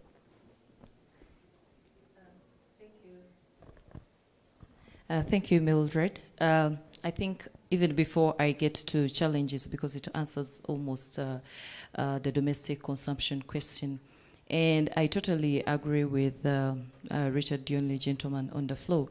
I'll give you an example, Mildred. What do you think would be of Amazon without all these big products that we see? If there is no business. Yeah. If there is a coffee tree in New York, what makes you think you will penetrate that market with Jada coffee? Because New York companies are relying on a farmer in Africa to give them coffee beans so that they can add value, package them, and sell them. Unlike Uganda, where everyone brings products and they put them on the market, the other side, they will protect their people and their businesses. So there are businesses that mention it, UK, China, US, are relying, actually, if you take away coffee farmers in Africa, those businesses will be normal. Yeah. So let's stop lying to ourselves that you will package. They will beat you on packaging. They will beat you on the marketing budget. They will beat you internationally. Because They are at a point where you're not. Uganda, you're celebrating your I think UCDA, you have 27 years or 30. Now, we are talking about America. We are talking about UK. Well-structured system with traceability. They know who is doing what are they doing. So without Africa, these companies would not be anywhere. So they will not allow you, as much as they say you export finished products. I totally disagree with the president on that point, that finished products do not have coffee trees in USA. They are relying on you. So the only thing that UCDA can do is to negotiate, or Uganda, to negotiate better prices for our raw materials, what actually raw products. If you're exporting a bag of coffee, these companies cannot survive without you. So why not raise the coffee bean price, the green bean price, put it at somewhere and say, no, I think I have realized that you need me. I have the best quality. Uganda is the second, I think, in Arabica, in the world when it comes to rating. We have the best coffee. So negotiate for better prices of raw materials than you saying you're going to import. I can tell you, Mildred, bringing in coffee, you're talking about the value chain. That gentleman, I think he was called Isaac, there was a gentleman here and a lady who said, we don't have information. Packaging bags are expensive bringing in this country. So you're competing with China in packaging. You don't have packaging bags. You're still importing. So I totally believe that at some point we have to accept and export our green bean, but at a better price. Now, the challenges that we are having start with the domestic consumption. Mildred, the reason I'm asking for that coffee cup is that I'm not doing the talk. As I'm seated here, I've been given one option of water. And I'm talking about promoting domestic consumption. It's getting to 11, and my coffee is not here. And I see a coffee machine there. And it is coming. And it is coming. And Yes. you can see that, that we are doing more of the talking. We are not doing the walking. Yes. People say, we are giving, people don't like our coffee. I'm saying, give me the option. Don't give me only the water option was ready from the word go. Why is it that the coffee option Wasn't there will from come the later? water? Oh, yes. So, and secondly, when you're entering Entebbe Airport, you will see the gorillas. Uganda is not a land of only gorillas. How about you sit here putting a very big billboard that welcome to Uganda, the land of coffee?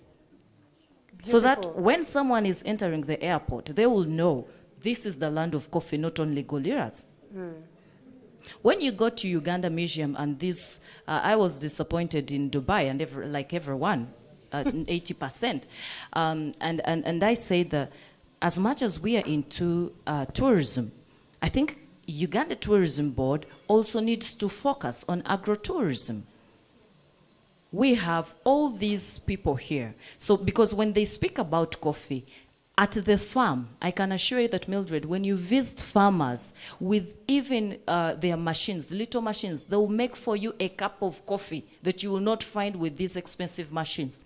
So the narrative and perception that you need to own a coffee machine of 15 million, 10 million, 3 million to have a good cup of coffee is so wrong. So we have coffee testing at all these farms. Just like people go wine testing. We have coffee testing at the farms. Rashid can tell you. So the only way we can remove the challenges, because the challenges that the youth are facing like me, is promoting coffee consumption. And I must say to you, CDA and PSFU and MasterCard, that the challenge that we have is into marketing. Oh, yeah. I have the product. My product is ready. Rashida is talking about traceability. I am working with farmers. They are working directly with farmers. They know the story that, like Jada coffee is picked by women, prepared by women, packed by women. And 72% of the coffee labor in coffee industry is by women at harvesting. But when it comes to selling and value addition, it's for men. So men do not have, women do not have much of that on having a piece of share on the final cost. Yeah. But that story, Mildred would drink that coffee saying, you know what, I am supporting women. So men are taking over this coffee. Let me support this coffee. Why? Because the story has been laid. What Rashida was saying, traceability. There's some people who are willing to support Isaac with that story because Isaac can speak Luganda very well. Isaac can speak English. Isaac can stand in front there to speak to you. There's someone out there who wants to support Isaac, but Isaac does not have. And Rashida, I can tell you that we do not have enough funds to tell our story. Oh, yeah. Yeah, I totally agree with so that. the challenge is the youth, like Richard said, is that you might think there is money in coffee.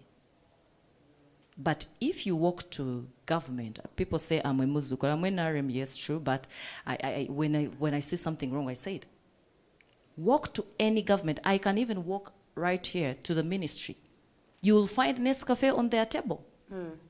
Where is UCDA coffee? If they are not buying Jada coffee and Rashida's or anyone or Volcano, mention it, Inspire coffee.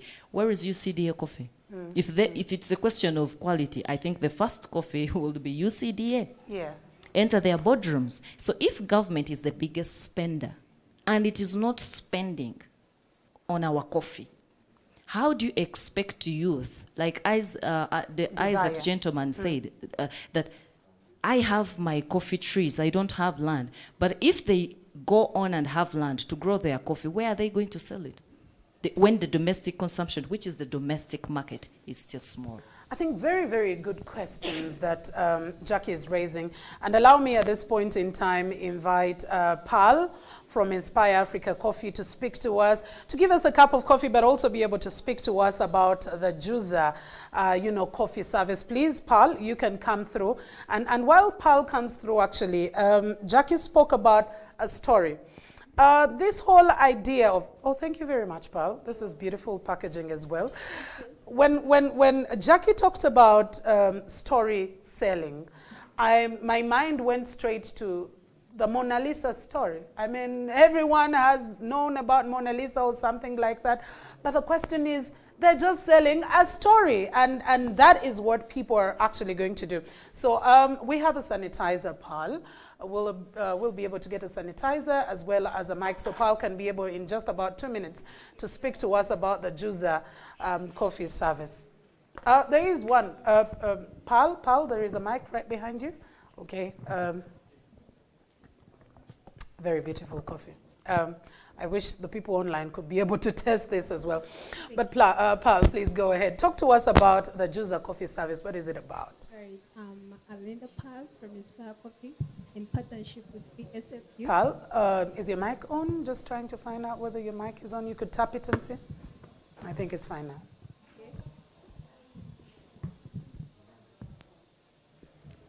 Okay. Is that fine? Oh yeah, please go ahead, Pal. Yes. I'm Linda Pal from Inspire African Coffee and in partnership with PSFU. And I work with Inspire Africa on the Juza. We do roast our coffee at Inspire Africa. And today I was able to make you some coffee, black coffee. And we do many varieties of coffee beverages, mochas, espressos, African coffees, African teas, many. And as a young lady, Inspire Africa has done a lot to my life. It has trained me as a master barista, and I'm also working for it. I've been able to work as a master barista at Inspire Coffee, and I'm really glad. I really do appreciate the opportunity. And as a young youth, it has really helped me a lot to raise and support my family.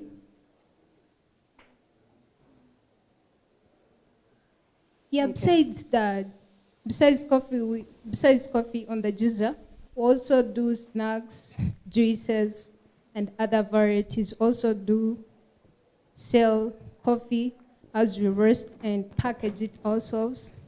We have it in, today I've been able to make you Arabica in our region, in the Mount Elgon region. Okay. we were talking about local consumption.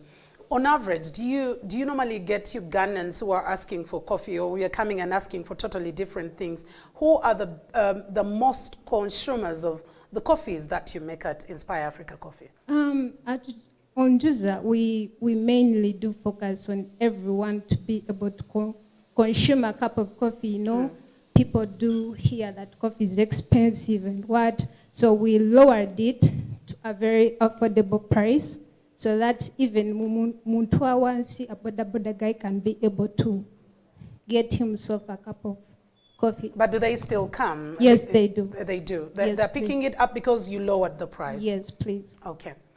Thank you very much, Pearl. You're welcome. Thank you for speaking to us. I think the whole discussion that Pearl is bringing in, feel free to get back. This is a very beautiful cup of coffee, Pearl. You can feel free to get back to your workstation. Anything else you wanted to say probably just before you leave? You still seem to be holding on to the mic. You can say something last before you leave. Thank you. All right. Thank you, Pearl.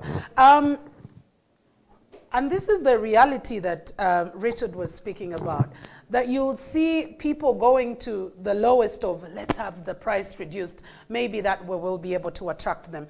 But we're left with just a few minutes, and I'll still start off with you, Richard. This will go to you. Now, which models will be able to produce the best work opportunities for the youth, if we are to talk about any models to be developed at the end of the day?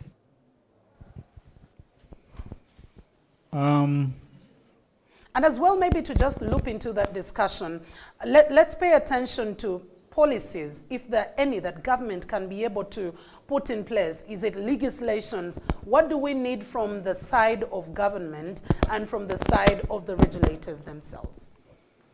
Let me begin with that one, actually, because it has more meaning for me in regards to what can be done. And again, I'm trying to push for something creative, innovative, something unprecedented. Now, in order to kind of mitigate this whole price risk thing, which is the biggest elephant in the room for coffee.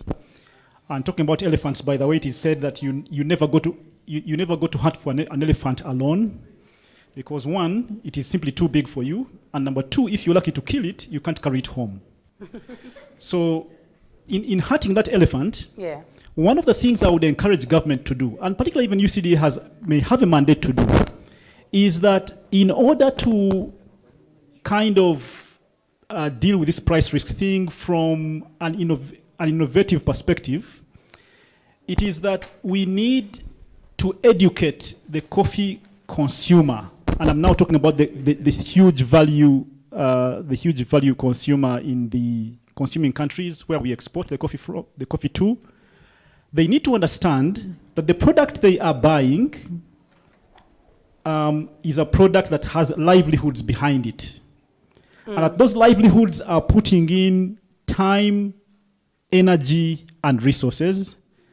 And we need to build a model, a financial model, that actually costs all these three things to the unit of a kilo of coffee, right? To a kilo of green beans, and have it there updated all the time. So that when this consumer is playing with these prices, right, and playing as if it's a stock exchange of diamonds or gold or whatever it is, or stocks of Apple or Facebook, they need to understand that if they tell them that this coffee is being produced today in a country called Uganda at a cost of, $1.85 for every kilo, and that is the basic cost, on average, if you are paying less than that, you're basically killing a livelihood. They must be told. They must know. So you must play that guilty card against them. Because without that, and I think we are to blame on that side, because we have not told them about what it's costing us to produce these green beans for them that they talk so much about. So we need to do that homework and update it all the time. And then once we have that, then we are able to push a narrative saying we need to have that as the bare minimum, and you can comply, if you want, but please know that anytime you're buying less than this, you're simply killing a life in a country called Uganda. And so don't come to us telling us a story about how you're good buyers to us and how you like us very much and how you're good business partners. You are simply killing our lives. That is one thing. The other thing also, it must be told to them that if they continue paying these undeserving prices, our farmers will have the incentive to do something else.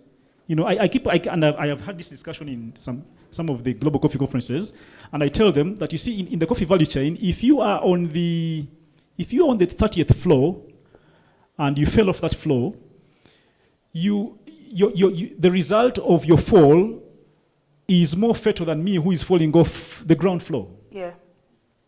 So me, the poor farmer, I'm falling off the ground floor, but for you, you're 30 floors up, right? And so if we must shift, you know, from coffee to beans or sesame, it is painful for the farmer, but not as painful as Starbucks changing its entire model from coffee beans to tomatoes, for example. Oh, yes. And that must be told to them. I don't think they understand it, and I'm sure they don't. But we need to take the initiative to educate them, right? I even give another narrative. I say that it's usually said that a king, if you imagine a traditional king, makes life and death decisions, right?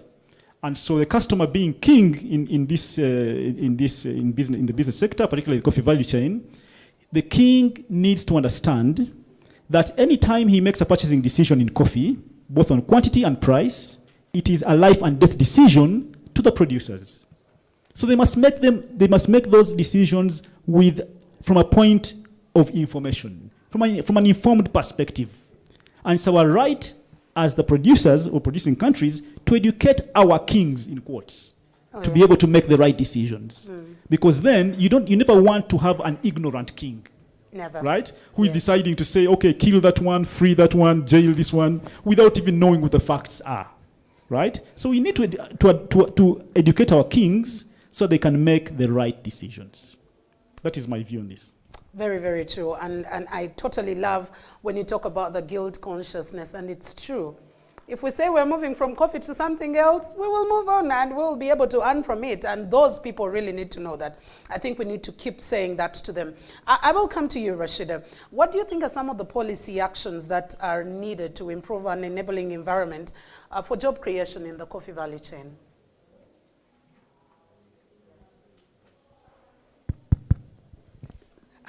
I like the question, policy action, because I have a feeling that we already have the beautiful policies that are shelved somewhere.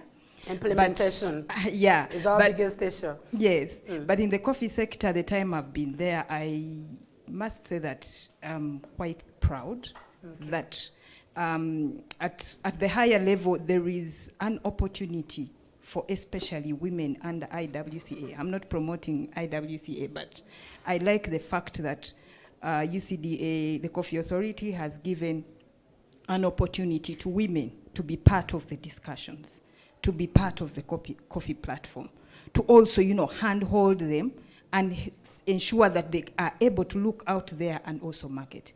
As Rainforest Alliance, we have also worked with the IWCA, and I can see a very big potential for such opportunities to pull the young women and the women themselves. Then probably the call or the challenge that I would put on table will be to bring the youth on board. Because when we talk about the youth, we are not talking about only the women. So I can take a sneaky peek on the new board that has been selected for UCDA, for example. So when we talk about policies, let's talk about equity in participation of all genders, or giving an opportunity to them. I had an opportunity of engaging in a discussion to be a lead of a certain project, and I'll not mention, but I really felt so disappointed at that level when I was still a youth. I'm not a youth anymore. The lady said, "But Rashida, I do not have any experience." I told this lady, "I do not have this experience, but I have the passion." There is no school for experience after all. I have the passion. I feel the energy. Can you please just let me, work on it? At the end, I didn't do it. I was not a leader for that project. But what I want to leave behind is also to, as we look at the policies, they are there, but we have to work on the implementation, but also look at all levels of occupying space. That's where the youth and the women will be able to engage and also address some of the issues that are affecting others. Okay. Yeah, but also I call upon the people who are here and online to be mentors of the youth. At my workspace, I normally talk to my supervisor. I'll work with the youth. It is my passion. My passion. Today I came with somebody who is at UCU. But every month, I think even Aiden, I'm happy that Aiden is here. I will not say that I mentored him. But everywhere I go, I have to mentor the youth. I have to work with them. I have to also look at, providing opportunity. If I have at my small level, then we can also talk about policies, but also look at the spaces that they should occupy so that, it is a motivation for the others. Okay, thank you. Thank you very much, Rashida, and I will totally disagree with you on the aspect of being youthful. It is a feeling. It's no longer about age. If you feel youthful, then you are youth. That's just it exactly. Let me come to Jackie. Jackie, on the issue of policy actions that need to be taken. On many panels, even when it comes to politics, when it comes to economics or whatever, the discussion is always, we have the blueprint, we have the black and white, but the issue is implementation. Other people come and copy from what we've done and then they go and implement later. Away. Yes. Yeah. Thank you, Mildred. When it comes to policy, I think, let me start with... Brutal talk. She's right there. You were looking at her. Yeah, let me start with UCDA, and thanks to UCDA that has sent a representative. I must say I'm quite impressed by your work and speed in mentoring and helping the youth. But the most important question that I have, and I've always had, when Richard was saying when you're killing an elephant, you need to go as many people as you are. We don't see baristas. We don't see the CAPAs. They're right there. And even to PSFU and MasterCard, why is it that you're always talking about coffee farmers? The next conversation, I want to see a barista here. The next conversation, I want to see that these people are, just like Richard said, we need to know the story beyond the bean. We see baristas in their own events, but surprisingly, even those events, sometimes they just stop at serving us. We need a barista to front the line and say, these are the challenges. And to MasterCard, actually, and PSFU, even when they're giving out money, you will find the money is only going to farmers, value addition, but it leaves out other players. And that needs to also be looked at, that if you're contributing, if you're going to help the sector, then help the entire chain. If we are talking about the entire chain, then there are key players. And for the women and young people, we do not have collateral. And Rashida is telling you that at that point, she had no experience. So basically, when such innovations or parties, organizations come up to help the youth and women, but it's like they are far away from the reality. You want to help the youth, but you're asking for 10 years of experience. Oh, yeah. That means by the time I'm done with school, if I'm in a boarding school, I'm 35 or 34. And that means if I add on 10 years of experience, I'm out of the bracket you want to use, or 5 years of experience. So then it comes to, do you have a business? It's like Mildred, they are already supporting those ones that survived in the ocean. I'm not saying Jada Coffee, I don't need support, but I'm trying to say Jada Coffee, I have made it through COVID-19. It means I have 60% of surviving on my own. But how about someone, a young man who is just listening to this conversation and wants to start business? Which collateral would they have? If it's a proposal, because these proposals, I've seen them being bounced, where they tell you we are supporting the youth, we have 3 billion. I was one of the representatives last month to go to France to speak to His Excellency Macron about opportunities in Africa and France. And I asked them that you are used to us coming to your panel discussions to lament about the problems in Africa. Mr. President, you have allocated 2 billion euros, but I would like to know, what is the criteria? What are the requirements to access this? If it is targeting the youth, then you need to understand that youth will no longer have land. He talked about 1 acre. If you were to have papers of that 1 acre to present it to the bank, do you think those 7 brothers would accept you to take it? No. Yeah. If you're starting up and you're telling them that there are opportunities, are you talking about opportunities for those ones that are already in the sector or the ones that are joining the sector? Are you talking about opportunities for starters or the ones that have survived? Because that's where the narrative or the line comes that the rich will always get richer. So I call upon MasterCard, I call upon the government, Emioga, parish, that if you're targeting a certain group, then you need to understand the reality attached to that group. To the policy makers, sometimes yesterday I had the national chairperson for youth, and then I had the female representative, and I was moderating the conversation. I asked them, when these discussions are in parliament or before parliament, do you have committees that you go back home and ask Jackie and ask Rashida and say, this is what the government is proposing, this is what UCDA is proposing? For example, the coffee, it's no longer even a bill, already passed. Do you come back and ask us? Do you engage? And when we tell you something and we say this cannot work, do you go ahead and say, my brother usually says, come and buy an imbaya. You will have to take it up. So where are those stages where we are engaged in policy making process?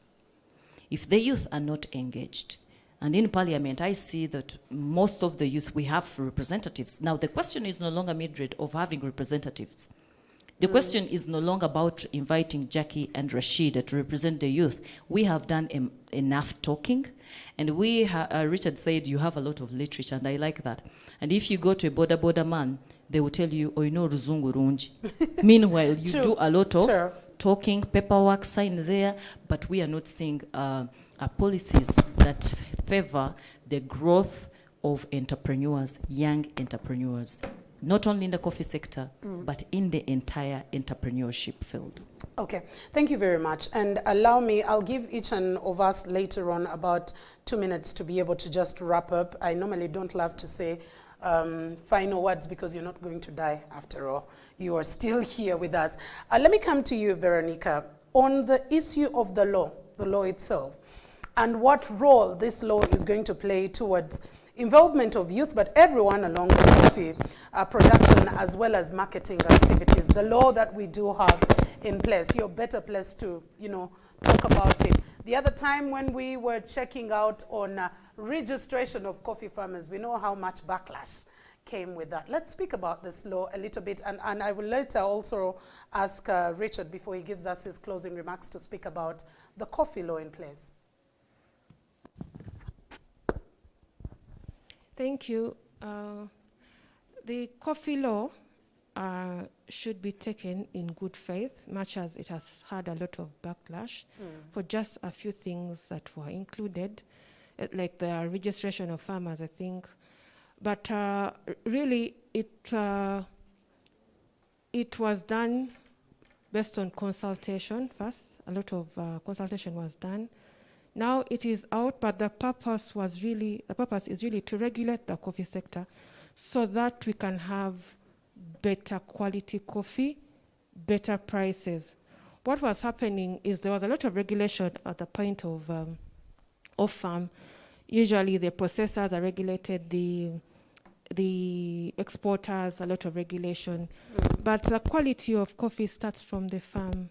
So it starts from the farm, seedlings, all throughout till the end at the tertiary level. So now we believe with this new law, we shall have a better quality product, better quality coffee, if everyone takes it in good faith. Because in that law there is we shall be able to control those who are adulterating the coffee at the point of farm, at the point of the middlemen. Before it was just open, we're only considering the processors. But with this law, if everyone takes it in good faith, I think it's very good to regulate the whole sector to get a better quality product in the end. All right. Thank you. Thank you very much.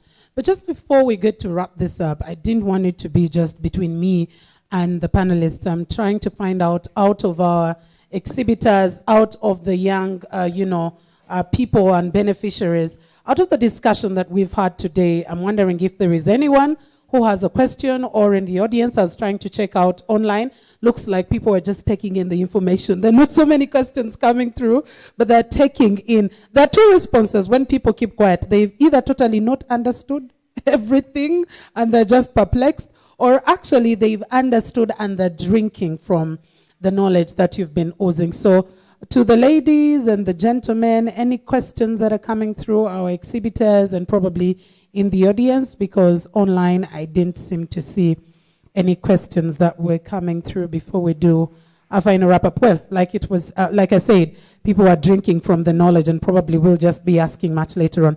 So we'll be doing our wrap up before we finally get our closing remarks from Dr. Martin Mako. Dr. Martin, you'll be preparing to wrap this up for us. I wish we could have this weekly or every other time. Come discuss these issues because they're really, really beautiful, and this is the way we are going to. So I'll start from Rashida, moving towards Veronica as the last on your parting shots. What coming from your heart on the discussion of the coffee. Meanwhile, Pal, my coffee is done. Just to let you know, that was a beautiful cup. My coffee is actually done. But well, Veronica, Rashida, I'll start off from you on your parting shots on the discussion and as we take up everything that we've talked about.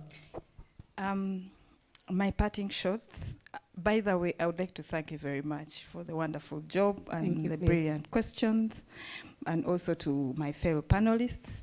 I feel beautiful because I'm next to a queen. So my parting shot for the youth is to believe in yourself. Everything that you have been saying here is quite amazing. The innovations, the things that you do, believe in yourself and come out there and say it. Please don't hide. Yeah.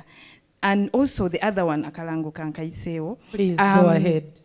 I'm calling upon, I'm calling upon all people who are in the sector to associate with us, to associate with Rainforest Alliance.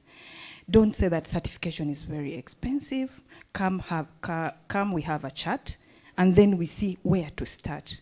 Everything has a beginning, but also, as we have talked about traceability, it's something that is amazing. Please don't leave it to the other bigger companies, but also in a small way, there's a way we can engage and certify our coffee and attract better markets. They have talked about the prices already. I'll not echo on that, but we want an extra price, for example, but we want to also be out there. I know Jada Coffee is talking about marketing, but before you do the marketing, they'll see that RA label, and they're like, yeah, I think they have trusted their coffee, they are engaging the youth, they are engaging the women, so we can work with them.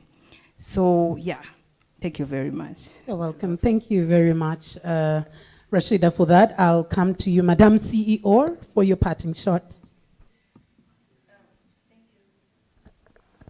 Thank you, Mildred, and thank you because you're a coffee farmer. And I'm glad that we are having a conversation with someone who understands the sector and was asking questions that people online wanted to know. Now, I would like to say, one, the opportunities for the youth, because every time I'm listening into someone, I'm like, but are they doing justice to the theme? Are they doing justice to the topic or discussion? Now, one, we have Ugandans in diaspora, Mildred, because some people question our curriculum here in Uganda. So the ones that are parting, I've been asked a question online by Matthew saying, I'm a Ugandan and I've finished my education in UK and you're talking about opportunities. Can I come back? There are two things. One, you can come back. Two, you can help us find market because you understand that side better than we do. You understand the culture in there. What does it take? So the opportunities that are there, you can partner with actually Rashida here or Jada Coffee or UCDA, such that you stay there and you link. I don't have to fly that side to look for the market. I do not have to fly. Every day I'm invited to attend such dialogues abroad. We can be partners. You can be partners with the farmers locally, and you represent them to cut the costs. So that is the opportunity number one. Secondly is, one, we as farmers, or Rashida and me, might think we are the gurus of marketing. But as you know, you might be good at marketing. You're good at breaking information down so that every person can understand. In Uganda, we have, I think, 52 tribes, if I'm right, speaking different languages. So how about breaking information down for everyone? Imagine if you're good at Luganda, you're good at Luo, you're good at what? Misinterpretation of information is the biggest problem now in Uganda. Now, understanding also is another one. Because when the coffee law came out, I can challenge you, CDA, that I would like to know, do you have those copies in all the languages? You will find that work in progress, which you can walk to your CDA and you tell them that I'm a Luo person, I'm a Musoga, and I can do this for you. And then you distribute them. UCDA doesn't have to think about it. It is you to create that job opportunity in that office. So the mentality that we should create jobs or positions so that youth can take them up should be eliminated. Create a job. Say, I think there is a job position that is missing in UCDA. Walk to UCDA and say, I think you don't have a Luo interpreter. So I am appointing myself. And this is what I can do. Or pick, actually it is out. Pick the booklet, translate it, go to URSB, tell them that, you know what, I don't know how to write an NDA, or I don't know copyrights, I don't know what. How about you protect me before I walk to UCDA or walk to Jackie or to Rashida? So you can break down that information and give it to your audience, and you'll be appointed. And lastly, to my fellow panelists, thank you so much. And to Richard, I think I will have a cup of coffee with you so that I just have to Bluetooth all that you have and load it. And you can go with the recorder as well, as a journalist. And Rashida, thank you so much for representing women, and you're so young, so I think you're still a youth, so don't feel like you're out of age. And Madam, thank you so much, UCDA, for representing us and helping us in the entire sector. To our dear viewers that have been watching online, thank you for paying 12% tax and being a good citizen and being compliant and taking off your time to watch and engage in this conversation. My name is Jacqueline Arinda, Chief Executive Officer at Jada Coffee. And to the lady that said there is no information, please, always reach to us, because I know the struggle I went through without having all this information. Like Mildred said, we should have more of these so that we can share. Maybe next time we'll have a coffee cocktail. I don't know, do we have that term, Richard? Coffee cocktail. Yeah, we shall have a coffee bar, and then we have more time to interact with all the SOPs of COVID-19 in respect. Thank you so much. All right, thank you very much. And I think just to add to one thing that Jackie talked about is on the issue of languages and translation, is the issue of incorporating the persons living with disabilities, because that's one key aspect that keeps coming out of every conversation that we are having. The deaf, the dumb, the blind keep asking, we are left out, but we are also humans. We want to pick up on some of these opportunities. Maybe that's just food for thought as well. As a private sector foundation, Uganda MasterCard Foundation, Young Africa works as well. I'll come to you, Richard, as well. If you have 1 or 2 cents about the coffee law, I would kindly love you to hint on that before you as well give us your closing remarks. Thank you, Mildred. I don't want to go so much into the coffee law because, unfortunately, some of the submissions on it actually become political, and I am not a fan of getting into politics because it's very divisive. But the only thing I'll tell you that I thought was not necessarily well thought out before it was rolled out is that because of the structure of the industry, beginning from what I told you that if you if you have the average plot size of coffee being less than 1 acre, it means that the aggregators of the coffee are so constrained about getting economic volumes that they can trade up the value chain that quality gets compromised, right? I'll just give you an example. It's commonly known that for good coffee harvesting, you must only harvest the red beans and leave the green beans out. But the average farmer still harvests green beans, and he still gets the same price that the guy doing red beans does. So there's no incentive for the guys who are doing it right. So that and that is a key problem in the sector. And it is inherent because these are very small volumes. A farmer is contributing 30 kilos, 25 kilos, 40 kilos to the entire 20 million bags target. So it's very hard for the traders to begin segregating, okay, for you did green beans, we'll pay you 20% less. It becomes almost impossible. And the law did not envisage that. But aside of that, I'll go into my closing remarks. I have 3 thematic areas I want to address. Yes. 1 is collaboration, 2 is innovation, 3 is values.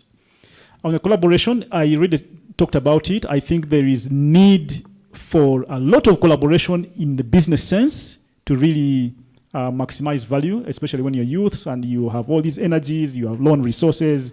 You can only have a fair chance in the fight when you are actually aggregated than when you are actually isolated. The second one, on the issue of innovation, is that the world as it stands today, success is now highly driven by those who are challenging status quo. You cannot afford to do the same things your grandfather did in the modern world, if only to succeed. And that, I think, is very clear. The third one I also want to address is, again, there is, and it came up in some parts of the discussion today where people keep saying that the youths have no collateral, therefore they can't access finance, and therefore they are disadvantaged. But I'll tell you something. One of the most amazing statistics around is that in the impact investment space, which is a space between commercial financing and microfinance, there is now much more money than can be deployed. And that is where I work, right? And here is where it becomes very sobering. The failure to deploy our funds is not because of a lack of collateral, it's because of a lack of values, right? We came in to address a space to say, okay, this youth has no collateral, but let's give him this money so that he can do what he promised to do based on, the proposal and the circumstances. What typically happens when you actually then disburse this money, we go out. We go shopping. You understand what I mean? So we're not lacking collateral. We are lacking values. And values like what? Values like foresight. Yeah. Values like, you plant a seed today because you're going to harvest, 1,000 seeds tomorrow or 4 months from now.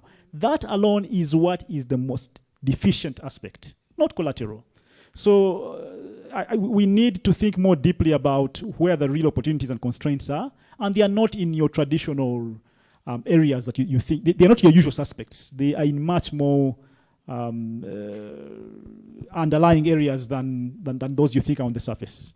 So that I think for me is my parting shot, and I would like to encourage anyone who wants to make a name in a sector that is very promising, that the deficiency of values means that if you are one with strong values, strong soft skills, and in for the long haul, you have a high chance of success that many people may not achieve.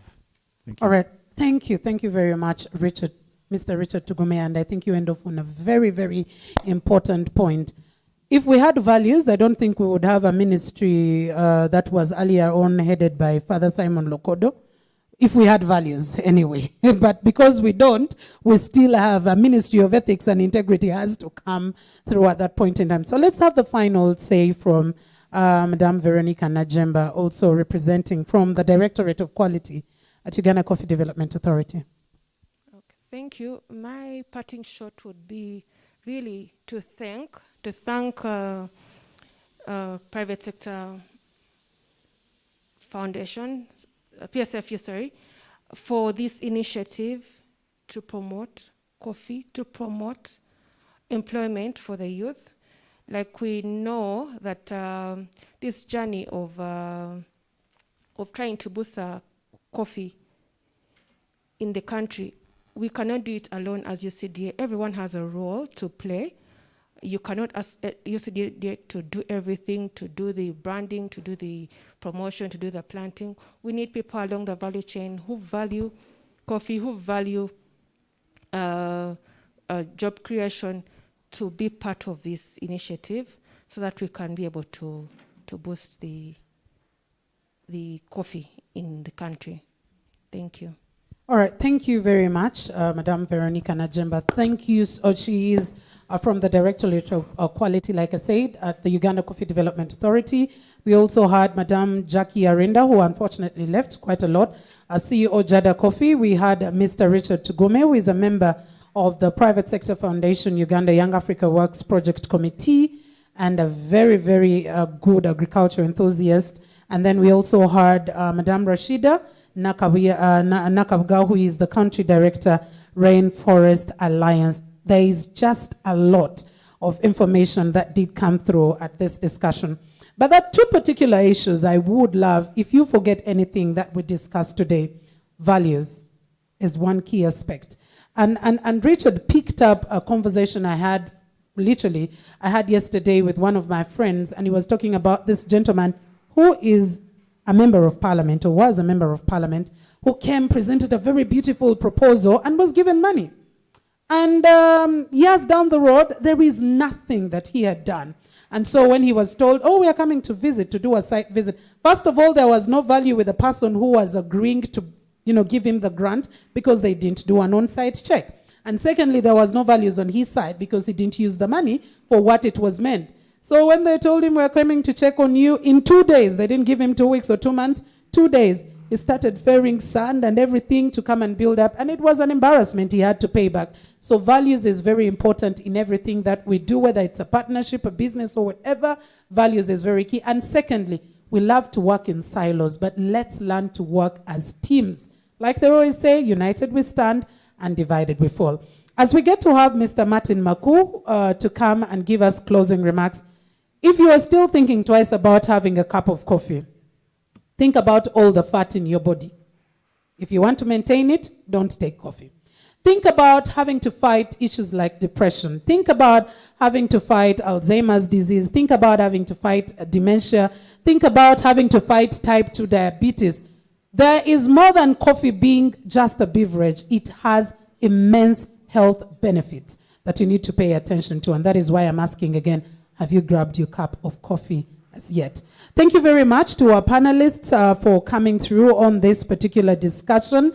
And at will, I will allow you to leave the high table and get back to your seats. But ladies and gentlemen, allow me invite Dr. Martin Maku, who is a Private Sector Foundation Uganda's Sector Coordinator for Agribusiness and Forestry. And at this, I will be getting my sanitizer, my hand sanitizer, to be able to sanitize this particular microphone for you to be able to use at the end of the day. Thank you.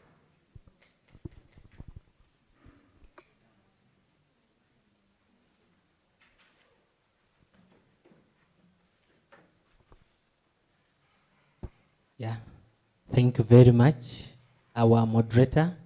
We are indeed very grateful for the great job that you have done. We also want to thank our panelists. They were really very, very informative. They gave us a lot of information that has supported us, that has supported many people outside there, I believe. And like she said, my name is Martin Maku. I am a sector coordinator for agriculture, agribusiness, and forestry at Private Sector Foundation Uganda. I want to bring you greetings at the end from the sector chair, Honorable Victoria Sectorico. She's the chair of agriculture in PSFU. On the board of directors, she wasn't able to be here. She greets you so much. And also the director for policy, advocacy and business development services at private sector, Mr. Simwe Steven. He greets you so much. He was caught up by a number of factors.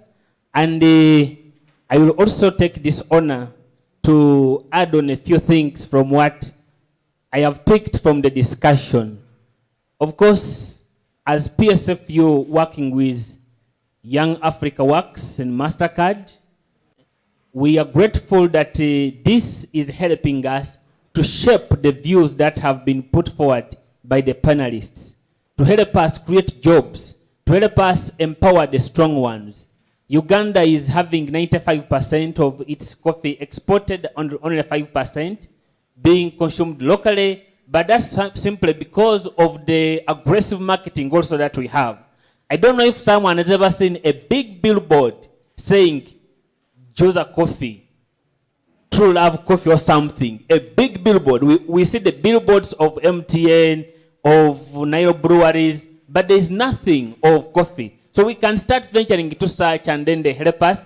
And then to me, while I was coming here, I was seeing that coffee in Uganda, the average coffee tree in Uganda is giving between 0.33 kilograms to 1 kilogram for Arabica coffee. And then for Robusta is 0.55 kilograms to 1.1 kilogram. Yet the average recommended kilograms from a tree is 4 kilograms per tree.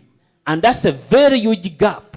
We are trying to compete with those of Brazil, Vietnam, but these are people who are getting 4 kilograms per tree. So there is a gap of inputs, first of all. We are talking about the inputs from here. We have solar. 1% of Ugandans are using irrigation. That is an opportunity that is worth investing. To those who are listening in the diaspora, I believe we can take up such a thing and it can be a big opportunity and it can make you. We have a challenge of product. Actually, we are producing less than 20% simply because of the loopholes inside there. Before we can talk about the value chain, down there is where there's a problem. The seedlings.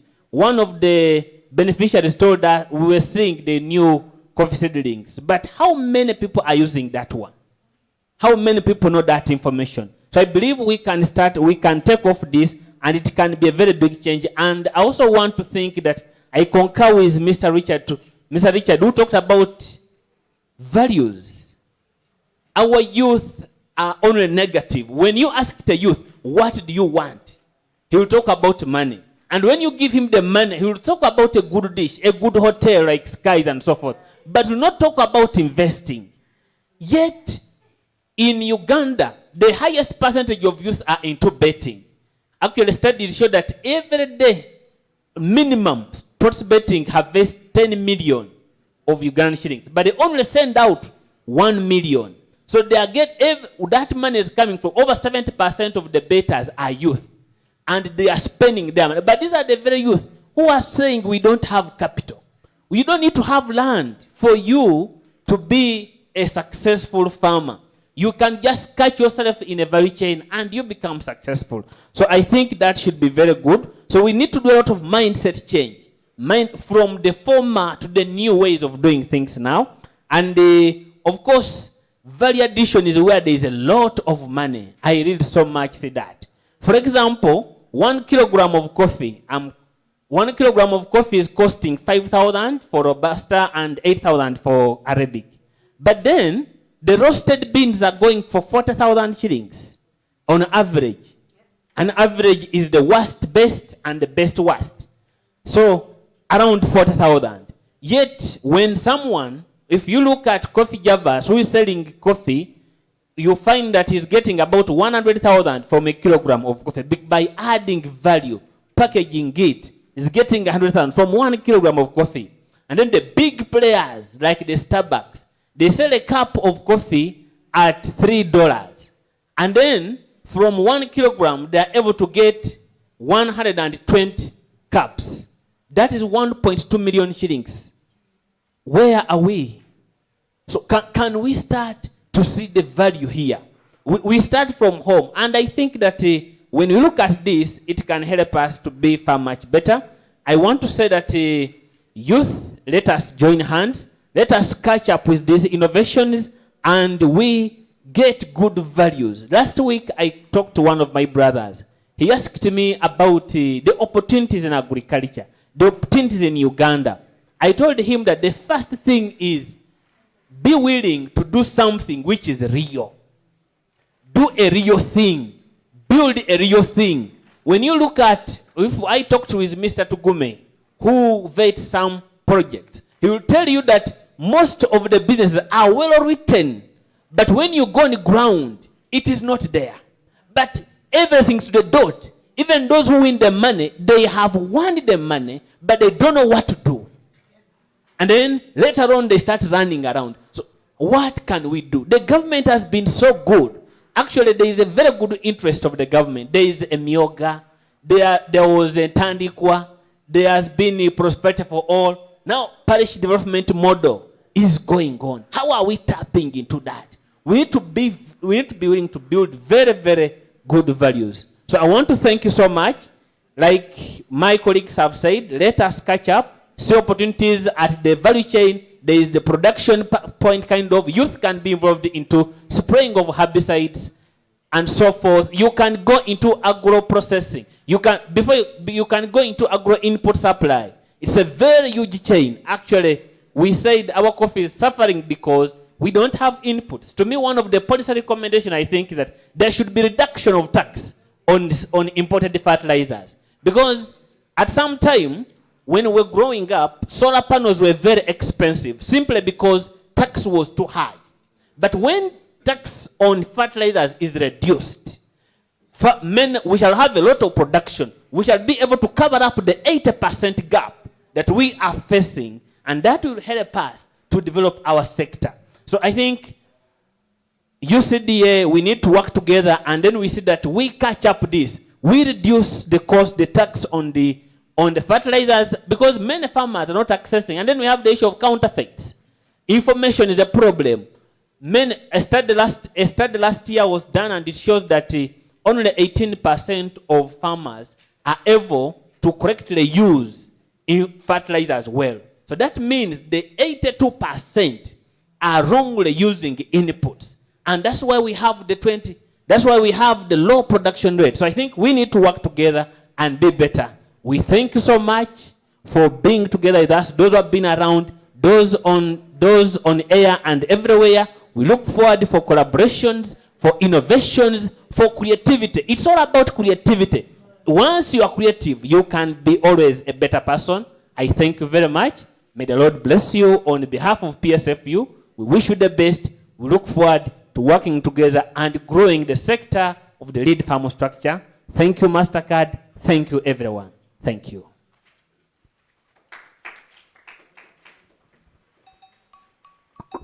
All right, a special thank you once again, a round of applause for Dr. Martin Maku, who is a PSFU's sector coordinator for agribusiness and forestry. The conversation is not ending here. It is just starting, or it is just continuing from the many other conversations that we've had over time over the coffee value chain. Like I said, it is one of the value chains that has been earmarked by not only development partners, but also Private Sector Foundation Uganda as one that will be able to promote job opportunities, youth employment, because we've sung the song of youth and employment. I don't know how many verses the song right now has. I think we're just about to launch it at the end of the day. But you need to start. Many a times you always ask government here to yambe, but what are you doing? What is on ground? Do not look at monies that are going to be given to you. Start small, and while a MasterCard Foundation and PSFU come on board and the lead farm structure, they find you somewhere and can be able to build the capacity that you don't have, whether it's business development, like I said in the beginning, or whether it is financial capacity that you need to be doing. Let's continue with the conversation online. I will still once say our hashtags are ExpressO and then youth employment at the end of the day. It's been a pleasure being your host this very morning. I want to tell you that I've learned a lot, and I am thinking also expanding along the value chain of coffee, away from just being a coffee nursery farmer and then moving on to many others. A special thank you to MasterCard Foundation, Young Africa Works. A special thank you always to the Private Sector Foundation Uganda, and a special thank you to the lead farm structure, which is basically looking at creating more than 300,000 jobs. One by one makes a bundle. I've always said, do not look at the numbers, but look at the value and the ripple effect that comes with the numbers. For those who joined us online, thank you so much, first of all, for being wonderful citizens, by paying that tax on data, 12% at that, and also for ensuring that you engage in this conversation. I've been your host, Mildred Tuhaise. We'll bring this to a close, but let the discussion begin and let the action as well continue. A very good, is it already an afternoon or almost getting there? But a very good morning to you, and God bless you. Have a very lovely day.